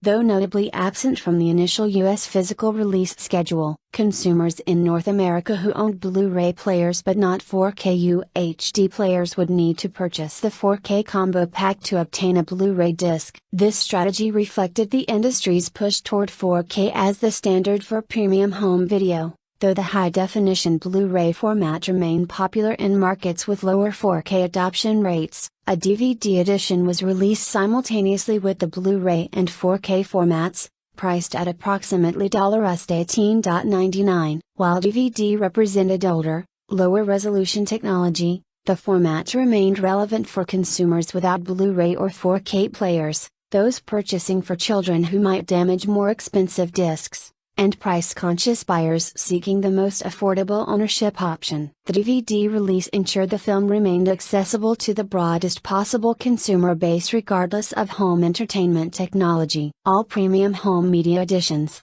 4K Ultra HD, 4K Steelbooks, and digital purchases, included extensive bonus features, with over 100 minutes of behind-the-scenes content. These special features provided unprecedented access to the production of Gladiator 2 and were divided into several featurettes covering different aspects of the filmmaking process. A Dream That Was Rome, Origins explored the long development history of the sequel, featuring interviews with director Ridley Scott and the producers as they discussed the 23-year journey from the original film to bringing the sequel to screens. This featurette provided context for the creative decisions that shaped the final screenplay and the challenges of honoring the legacy of the first film while creating something new. What We Do in Life Echoes in Eternity. The cast offered an inside look at Ridley Scott's casting process, including screen tests, auditions, and the director's thoughts on why specific actors were chosen for each role. Fans could see Paul Mescal's journey from relative newcomer to leading man in a major studio epic, and hear from Denzel Washington, Pedro Pascal, and other cast members about their approach to their characters. In the arena, filmmakers took viewers behind the scenes of the production, documenting the cast and crew's journey to filming locations in Malta, Morocco, and the UK. This feature showed the construction of massive sets, the challenges of shooting in different climates and conditions, and the logistics of coordinating hundreds of extras, elaborate costumes, and complex action sequences. Production designer Arthur Max and other key crew members explained their creative process and the techniques used to recreate ancient Rome. To those about to die, we salute you. Combat focused specifically on the action sequences, revealing how Scott and his team choreographed the gladiatorial battles. This feature showed the combination of practical stunt work and cutting-edge visual effects that created the film's brutal arena combat, including the naval battle in the flooded Colosseum and the Rhino fight. Stunt coordinators, visual effects supervisors, and the actors themselves discussed the physical demands and safety protocols involved in filming these sequences. Building an empire. Post-production provided insights into the process of transforming raw footage into the finished film. This feature included footage from composer Harry Gregson Williams's scoring sessions, showing the orchestra recording the musical score. Viewers could also see the visual effects process, color grading, sound design, and editorial work that occupied the 9 months between the end of filming and the theatrical release. The making of Gladiator 2 served as a comprehensive overview, exploring how Scott, the cast, and crew worked together to bring the sequel to life. This longer-form documentary-style feature combined elements from the other bonus materials into a cohesive narrative about the entire production from pre-production through release. The audio and subtitle options on the physical media releases were extensive, accommodating international audiences. The 4K Ultra HD disc included English Dolby Atmos audio as the primary soundtrack, with additional audio tracks in French, both Parisian and Canadian, Spanish, Latin American, and other languages in Dolby Digital 5.1 surround. An audio descriptive track in English Dolby Digital 5.1 was included for visually impaired viewers, providing narration of visual elements during dialogue gaps. Subtitle options included English, English SDH, subtitles for the deaf and hard of hearing, Danish, Dutch, Finnish, French, Canadian and Parisian, Norwegian, Spanish, Latin American and Castilian, Swedish, German, Italian, Japanese, Polish, Czech, and Thai, among others. This extensive localization reflected Gladiator 2's status as a major international release and Paramount's commitment to accessibility across linguistic barriers. The Blu-ray disc in the combo packs offered similar language options, though with some variations in specific language availability compared to the 4K disc. The bonus features disc was typically English language with subtitle options, as the behind-the-scenes content featured English language interviews with cast and crew. The physical media releases were presented in 2.39:1 aspect ratio, widescreen, preserving the theatrical presentation. The discs were region-coded according to standard practice ESA Regina for North America, including the United States and Canada, Region B for Europe, Africa, Middle East, Australia, and New Zealand, and Region C for Asia. These region codes meant discs purchased in one region might not play on players from another region without region-free equipment, though 4K Ultra HD discs are technically region-free despite being sold with regional identifiers. For retailers, Gladiator 2 represented a significant release during the typically slower first quarter of the year for home entertainment. The March release date positioned it to capitalize on audiences who had seen the film theatrically during the holiday season and were now ready to revisit it at home, while also reaching consumers who had missed the theatrical run. Major retailers including Amazon, Walmart, Target, and Best Buy featured prominent placement for the release, with some offering exclusive packaging or bundled promotions. The home media release strategy for Gladiator 2 reflected the modern entertainment distribution landscape where theatrical, digital, and physical releases occur in rapid succession, each format serving different consumer preferences and revenue streams. The digital-first strategy captured audiences with immediate gratification needs and those without interest in physical media, while the physical releases several months later served collectors, enthusiasts who valued bonus content and superior audio, video quality, and consumers who preferred ownership over digital licensing. Together, these release windows were designed to maximize total revenue from the home entertainment market while the film remained culturally relevant and before competition from other major releases intensified. Reception box office. Gladiator 2's box office performance became a crucial measure of whether the 23-year wait for a sequel had been justified, both artistically and commercially. With a substantial production budget estimated between $253 million including marketing costs, the film needed to perform strongly at the global box office to be considered financially successful. The theatrical run that began in mid-November 2024 would ultimately determine whether Paramount Pictures' massive investment would pay off. The film's international rollout began on November 15, 2024. A week before the North American release. This staggered release strategy allowed the film to build momentum and generate positive word of mouth in overseas markets before the crucial domestic opening. Early international numbers showed strong interest, with the film opening in numerous territories across Europe, Latin America, Asia, and Australia simultaneously. During its opening international weekend, November 15 to 17, 2024, Gladiator 2 generated approximately $87 million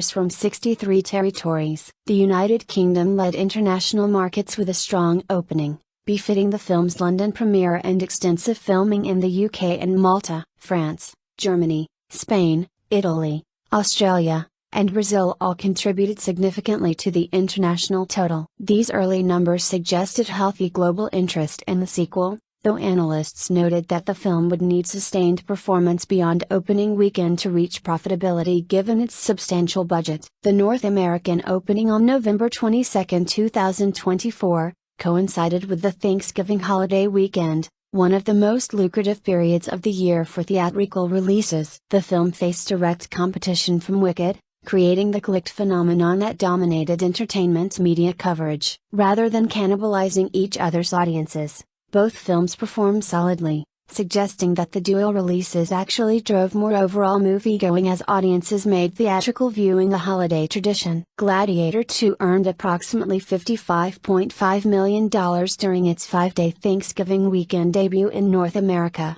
Wednesday through Sunday. While respectable for an R-rated historical epic, this opening fell short of some industry predictions that had anticipated a $60-70 million debut. The film opened on approximately 3,700 screens with a per-screen average in the mid-teens thousands of dollars, indicating solid but not overwhelming audience demand. The film's domestic performance in subsequent weeks showed the typical pattern of major blockbuster releases, with significant weekend-to-weekend declines as the initial wave of enthusiastic fans were replaced by more casual audiences. The second weekend saw a drop of approximately 60%, a steeper decline than hoped for but not unusual for event films in the modern theatrical landscape where audiences front-load their viewing. Word of mouth and critical reception would be crucial to maintaining legs through the holiday season. Internationally, Gladiator 2 demonstrated stronger staying power, with certain markets showing impressive sustained interest. The film performed particularly well in European markets where the Roman Empire's historical significance resonated more directly with local history and culture. Mediterranean countries including Italy,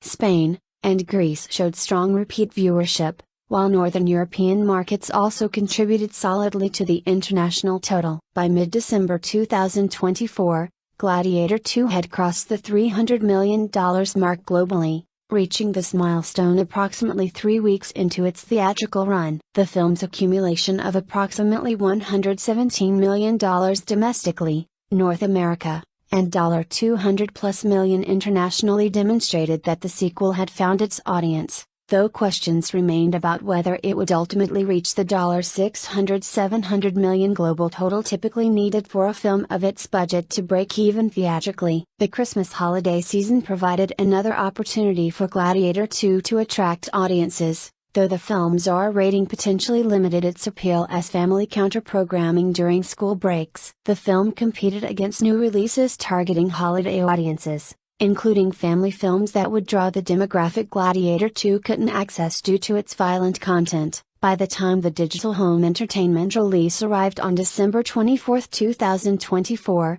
Gladiator 2 had earned over $416 million at the worldwide box office. This total comprised approximately $165 million from North American theaters and $251+ million from international markets. While this represented a solid commercial performance and confirmed significant audience interest in the sequel, it fell short of the original Gladiator's inflation-adjusted theatrical total and raised questions about the film's ultimate profitability. Box office analysts noted several factors affecting Gladiator 2's theatrical performance. The competitive landscape of late 2024, with multiple major releases vying for audience attention and theater screens, meant fewer week-over-week holds than a film might achieve in a less crowded period. The rise of premium home entertainment options with shortened theatrical windows had also changed consumer behavior, with some audiences preferring to wait for home release rather than paying premium theater ticket prices, particularly for films available digitally within weeks of theatrical debut. The film's IMAX and premium large format screenings performed well,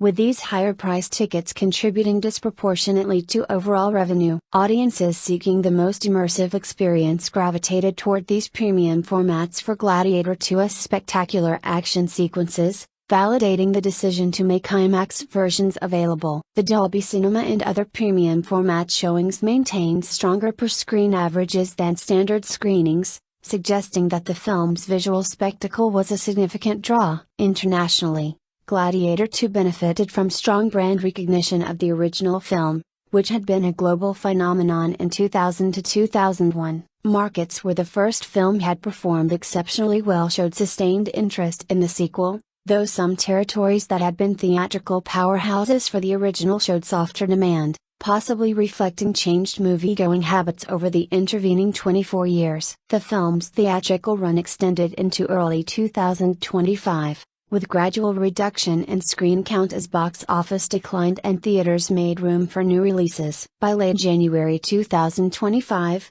Gladiator 2 remained in select theaters but had largely completed its primary theatrical run, with total global box office approaching or potentially exceeding $450 million depending on final international holds and any extended runs in markets where the film showed particularly strong legs. Financial analysis of Gladiator 2's theatrical performance produced mixed assessments. The film clearly found a substantial audience and generated hundreds of millions in revenue, validating Paramount's decision to greenlight the sequel. However, with production costs estimated at $253 million and marketing expenditures likely adding another $100+ million, the film needed to generate approximately $700 million theatrically to break even, using the standard rule of thumb that studios retain approximately half of theatrical gross receipts, more domestically, less internationally. While Gladiator 2's theatrical performance alone might not have recouped its total costs,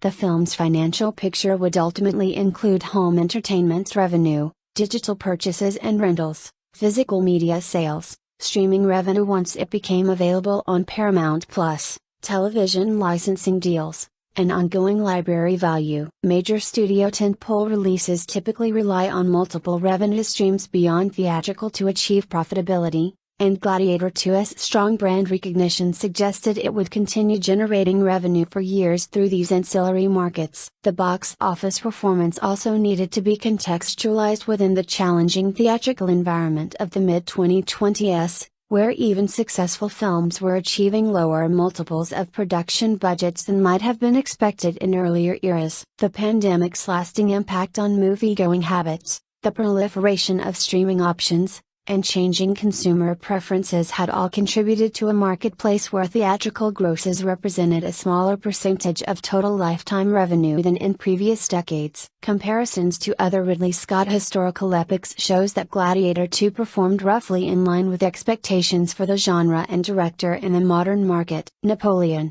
2023, Scott's previous historical epic, had grossed approximately $221 million worldwide on a $200 million budget, while The Last Duel, 2021, had underperformed dramatically with only $30 million globally against a $100 million budget. Gladiator 2's significantly higher gross than either recent Scott epic suggested the power of the Gladiator brand and audience appetite for this particular sequel. Critical reception of Gladiator 2 proved generally positive though mixed, with reviewers praising certain elements while expressing reservations about others. The film received acclaim for its technical achievements and several performances, but faced questions about whether it justified its own existence beyond commercial considerations. The critical conversation revealed the challenge of creating a sequel to a Best Picture winner that had achieved iconic status in the 2 decades since its release. On Rotten Tomatoes, the film achieved a fresh rating of approximately 71 to 73% based on several hundred reviews, indicating generally favorable critical response without reaching the universal acclaim reserved for the year's very best films. The critics' consensus emphasized the film's spectacle and several strong performances while noting it didn't quite match the original's impact. This solid but not extraordinary critical reception suggested Gladiator 2 had succeeded as entertaining blockbuster filmmaking without transcending the sequel's inherent limitations. The audience score on Rotten Tomatoes ran slightly higher at around 83 to 84%, indicating that general moviegoers responded more enthusiastically than professional critics. This gap between critical and audience response is common for big-budget sequels, where fans' investment in franchises and appreciation for spectacle may outweigh critical concerns about originality or thematic depth. The strong audience score suggested Gladiator 2 delivered the experience its target demographic wanted,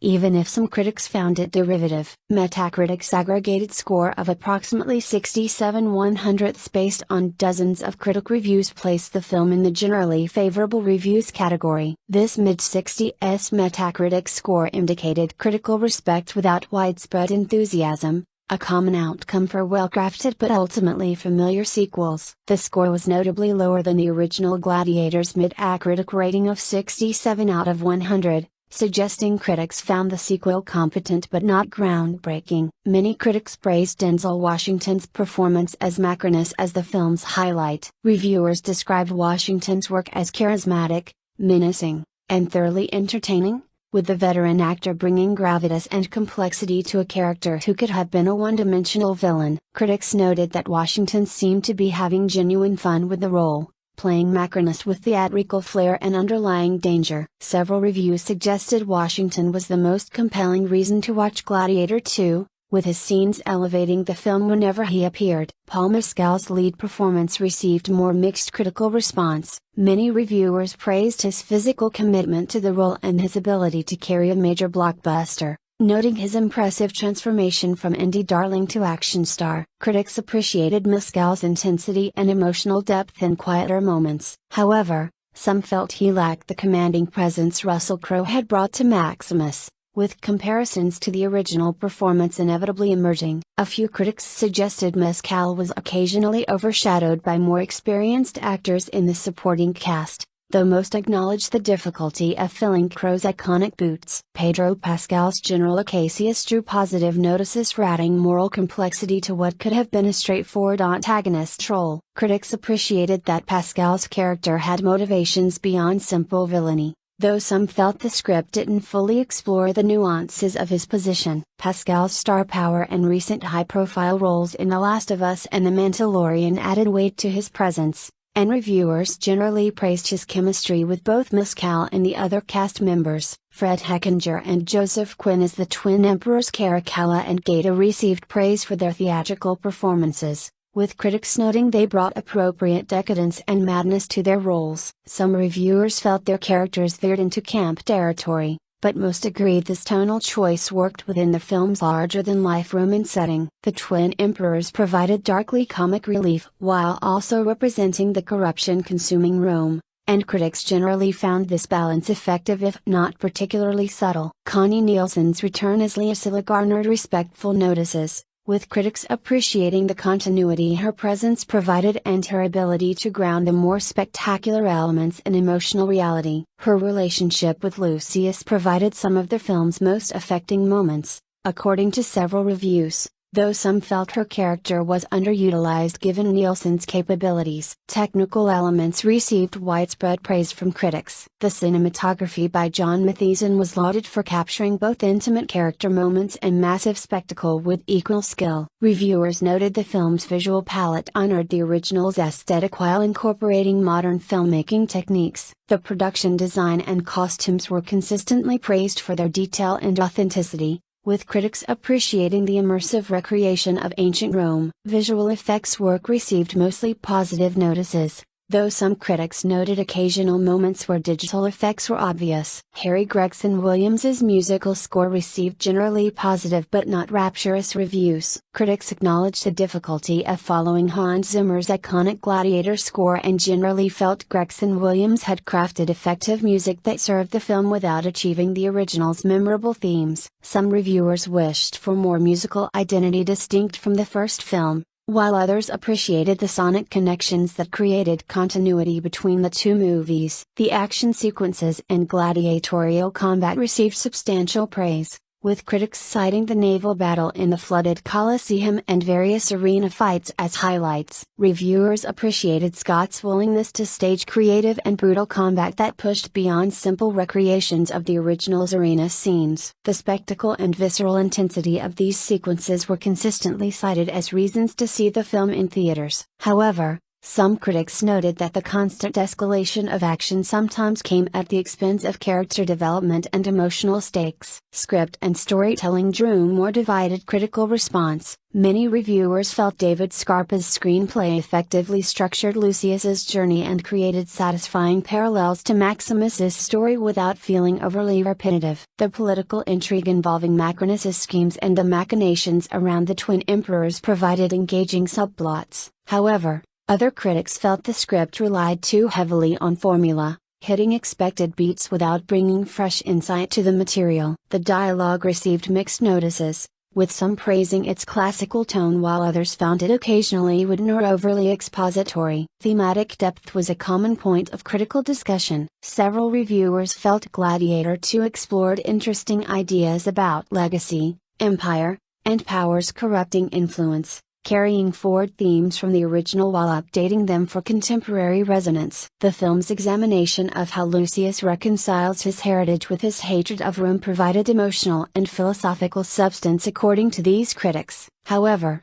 others felt the thematic content was underdeveloped, with potentially rich ideas about imperialism, revenge, and identity receiving surface treatment rather than deep exploration. Pacing and runtime drew varied responses. The 148-minute running time felt appropriate to some critics who appreciated the epic scope and deliberate storytelling, while others felt the film dragged in places and could have benefited from tighter editing. The balance between action spectacle and character drama was praised by some reviewers and criticized by others as uneven. Comparisons to the original Gladiator dominated much critical discussion, with nearly every review grappling with whether the sequel justified its existence. Many critics concluded that Gladiator 2 was a solid, entertaining blockbuster that couldn't quite escape the original's shadow but succeeded on its own terms. The consensus suggested the sequel would satisfy fans looking for more gladiatorial spectacle while unlikely to achieve the cultural impact of its predecessor. Several critics noted that Gladiator 2 reflected Ridley Scott's late career approach to filmmaking,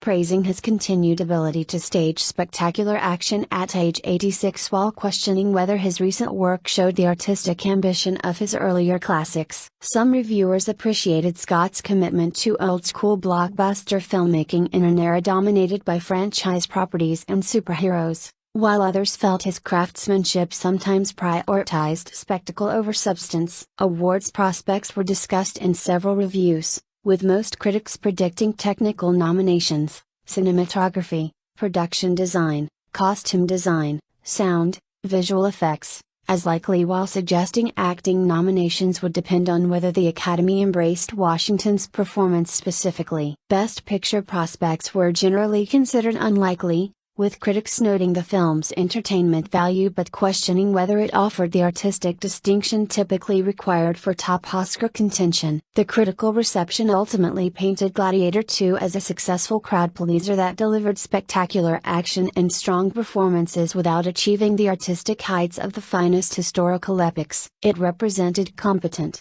professional filmmaking on a massive scale that satisfied audience expectations while leaving critics somewhat divided on whether more could have been achieved. The generally positive review suggested the film would find its audience and maintain reasonable word of mouth, even if it wouldn't achieve the universal acclaim that might have driven it to even greater commercial heights or awards glory. In March 2017, Scott revealed that the difficulties of reintroducing Maximus had finally been resolved, though he did not elaborate on how. The filmmaker expressed renewed enthusiasm for the project, indicating that substantive discussions were occurring behind the scenes. However, it would take another year before concrete progress became public. The film was finally announced officially in 2018 as an active project, marking a significant turning point after years of false starts. Ridley Scott was confirmed to direct, with plans to produce through his Scott Free Productions banner alongside longtime producers Doug Wick and Lucy Fisher of Red Wagon Entertainment,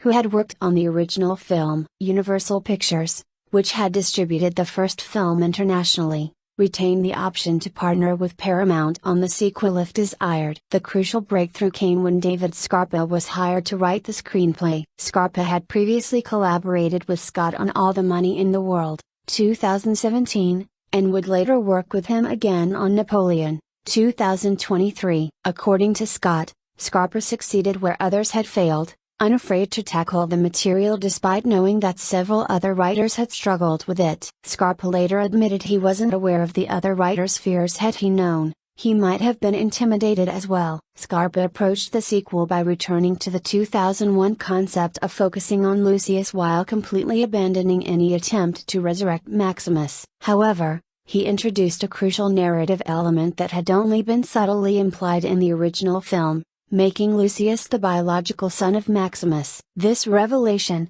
only lightly suggested in the first Gladiator, through the relationship between Maximus and Luisula, provided the emotional and thematic connection needed to justify a sequel. Scarpa developed this story in collaboration with Peter Craig, another screenwriter, and together they crafted a narrative that would mirror Maximus's journey while creating its own distinct identity. Scarpa's screenplay deliberately positioned Lucius in a situation diametrically opposed to Maximus's starting point. While Maximus began as a leader in the Roman military facing barbarian armies, Lucius would be a barbarian defending his home from invading Romans. Where Maximus was loyal to the Emperor Marcus Aurelius, Lucius would hate Rome and everything it represented. Yet both characters would end up forced to fight as gladiators, killing or being killed for the amusement of the mob. This mirrored structure provided thematic continuity while avoiding simple repetition. The script was set 16 years after Marcus Aurelius's death,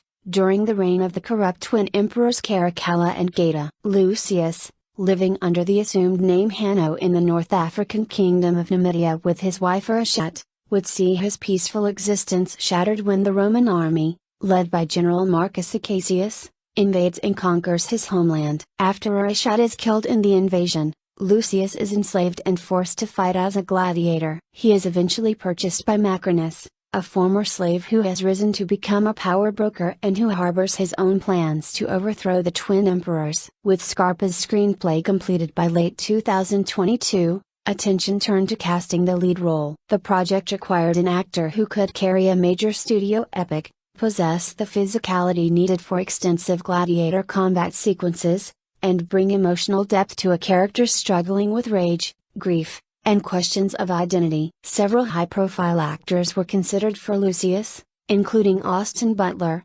fresh from his acclaimed turn as Elvis Presley, Richard Madden, known from Game of Thrones and Bodyguard, Timothée Chalamet, who had worked with Scott's late brother Tony on Dune, and Miles Teller. Meetings with Scott for the role intensified once the final draft was delivered in November 2022. Paul Mescal emerged as a frontrunner early in the process. The Irish actor had gained significant recognition for his Emmy-nominated performance in the Hulu, BBC miniseries Normal People, 2020. Demonstrating both dramatic range and the kind of understated charisma that could anchor a major film. Interestingly, Scott was initially unaware of Mescal's rising fame, only discovering him when the director happened upon Normal People while looking for something to watch before beta what he called a bedtime story. Scott was impressed enough by Mescal's performance to seek him out for Gladiator 2. The casting process accelerated after Darius Ursek and Michael Ireland, co-presidents at Paramount Pictures, saw Mescal's performance in a West End revival of A Streetcar Named Desire in London. They were struck not just by his acting ability but by the audience's visceral reaction to his physical presence, noting that female audience members were very vocal when he removed his shirt during the performance. This combination of dramatic skill and physical appeal made Mescal an ideal candidate for the role. Mescal, who had seen the original Gladiator at age 13 with his father, was invited to breakfast by producers Lucy Fisher and Douglas Wick,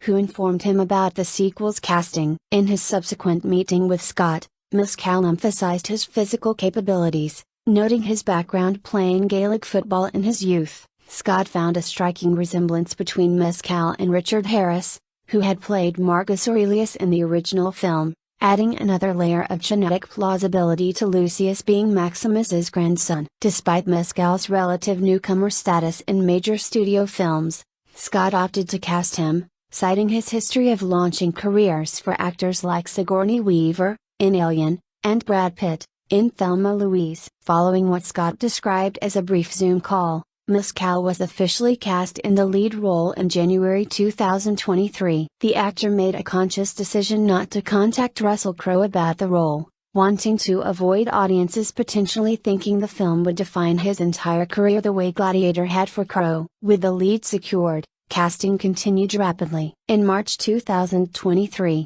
Denzel Washington joined the production in a major role. Initially, the character of Macrinus had not been conceived with Washington in mind, but Scott found inspiration in Jean La tilde copyright on Ga tilde copyright Tram's painting Moorish Bath, which depicted a black-bearded man wearing an ornate jeweled hat in orange and blue silk. This image inspired Macrinus's visual appearance, and Washington's reputation as a method actor made him the perfect choice to bring depth and complexity to what would become the film's most critically praised performance. Washington had strong ties to the Scott family, having starred in several films directed by Ridley's late brother Tony Scott, including Man on Fire, Da tilde copyright Yavu, and The Taking of Pelham 123. Once Mescal was locked for the project, Scott and Paramount Pictures president Brian Robbins, along with co-presidents Sir and Ireland, aggressively pursued Washington for the role. Landing the two-time Oscar winner added significant prestige to the production and helped justify the sequel's substantial budget. April 2023 brought announcements of additional casting that created important connections to the original film. Connie Nielsen was confirmed to reprise her role as Mescal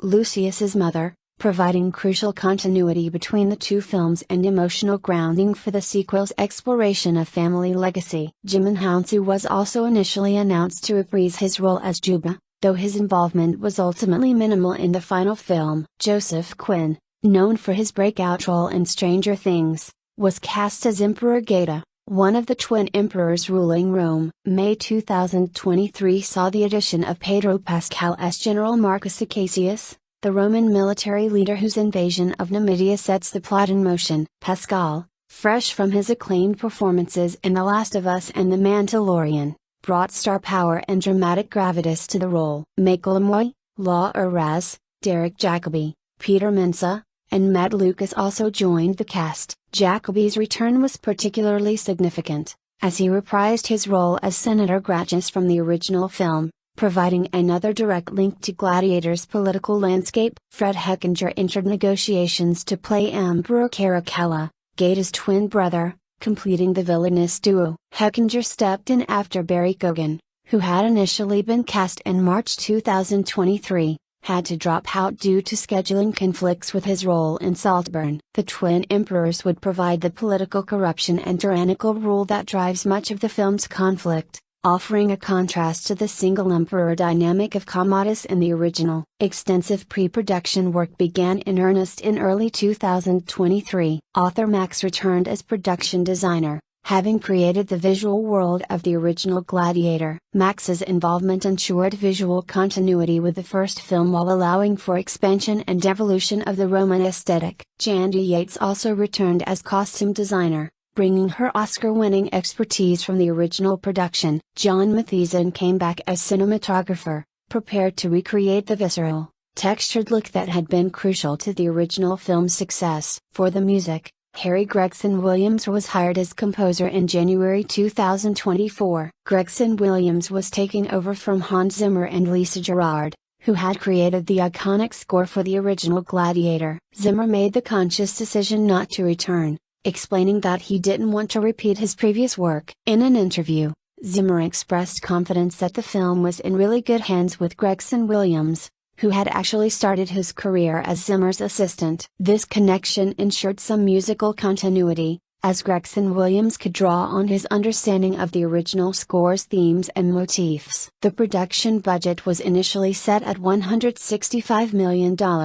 Though this would increase substantially as the production faced various challenges and delays. Paramount Pictures served as the worldwide distributor, with Universal Pictures declining to co-finance the sequel despite having distributed the original film internationally. This meant Paramount shouldered the entire financial risk and would reap all the rewards if the film succeeded. Pre-production also involved extensive preparation for the film's elaborate action sequences. The production would recreate the Colosseum on a massive scale, build ships for naval battles, create period-accurate costumes and weapons for hundreds of extras, and develop complex choreography for multiple gladiatorial combat scenes. Production designer Arthur Max faced the challenge of creating sets that honored the look of the original while pushing the scale even larger, describing the mandate from Scott as "Go big and imply the grandeur of the Roman Empire." Mescal underwent intensive physical training to prepare for the role, working to add muscle mass and develop the fighting skills necessary for the extended combat sequences. The actor ate a strict diet of sweet potato and ground beef to put on 18 pounds of muscle. He also studied the Roman history he had learned in school,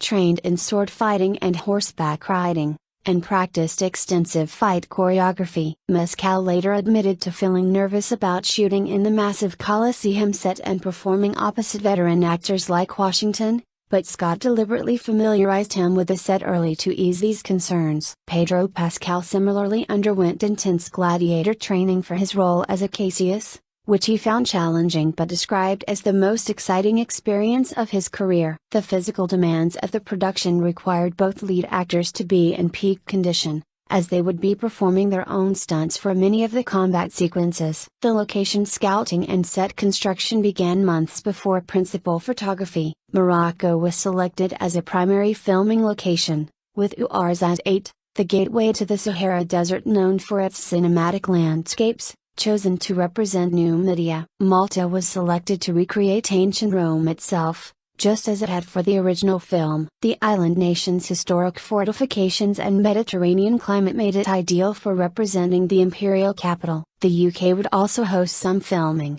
specifically in Sussex's South Downs. Set construction began in Ouarzazate in April 2023, with approximately 200 workers involved in building the structures needed to represent Numidia. In Malta, even more extensive construction took place at Fort Tricasoli in Kalkara, where a massive Colosseum set was erected. The amphitheater was built to the size of a football field and stood 2 stories tall, with plans to expand it digitally in post-production. The scale of the Malta construction was unprecedented, with the production receiving a record-breaking $46.7 million in tax rebate support from the Malta Film Commission, the largest state aid to cinema in European Union history. By May 2023, all elements were in place for production to begin. The cast was locked, the script finalized, locations secured, sets constructed, and the crew assembled. After 23 years of false starts, abandoned scripts, and development challenges, Gladiator 2 was finally ready to shoot. Filming principal photography on Gladiator 2 commenced in June 2023, beginning with location shooting in Morocco. The production had planned for approximately 4 months of filming across multiple countries, starting with the desert sequences that would establish Lucius's life in Numidia before the Roman invasion. The Moroccan portion of filming centered on Ouarzazate, where the production had erected sets representing the North African kingdom of Numidia. Some of the first scenes shot depicted the opening battle sequence where General Cassius's Roman forces attacked the city. Interestingly, the production repurposed the Jerusalem set that Ridley Scott had built for his 2005 epic Kingdom of Heaven, which still stood in the desert just north of the Atlas Studios on the main N9 road east of Ouarzazate. The production extended the walls, added roofs to towers, incorporated geometric motifs on doors, and added ceramic tiles with Numidian characteristics before staging the destructive battle sequence that would blow much of it apart. Filming in Morocco captured the hand-to-hand combat of the opening battle, the death of Lucius's wife, and his capture by Roman forces. The harsh desert environment and intense heat created challenging working conditions for cast and crew. Peter Mensah, who played King Jugurtha in the film, noted that he had been in the same location 20 years earlier filming Hidalgo, highlighting Ouarzazate's long history as a filming destination for historical epics. The city had previously hosted productions including Lawrence of Arabia, The Mummy, and Game of Thrones. The production also filmed Lucius's first gladiator fight in Morocco, where his character impresses Macrinus by fighting a group of baboons. This unusual combat sequence, while historically implausible, showcased Scott's willingness to prioritize spectacle over strict historical accuracy. The desert sequences generally proceeded smoothly during these early weeks of production,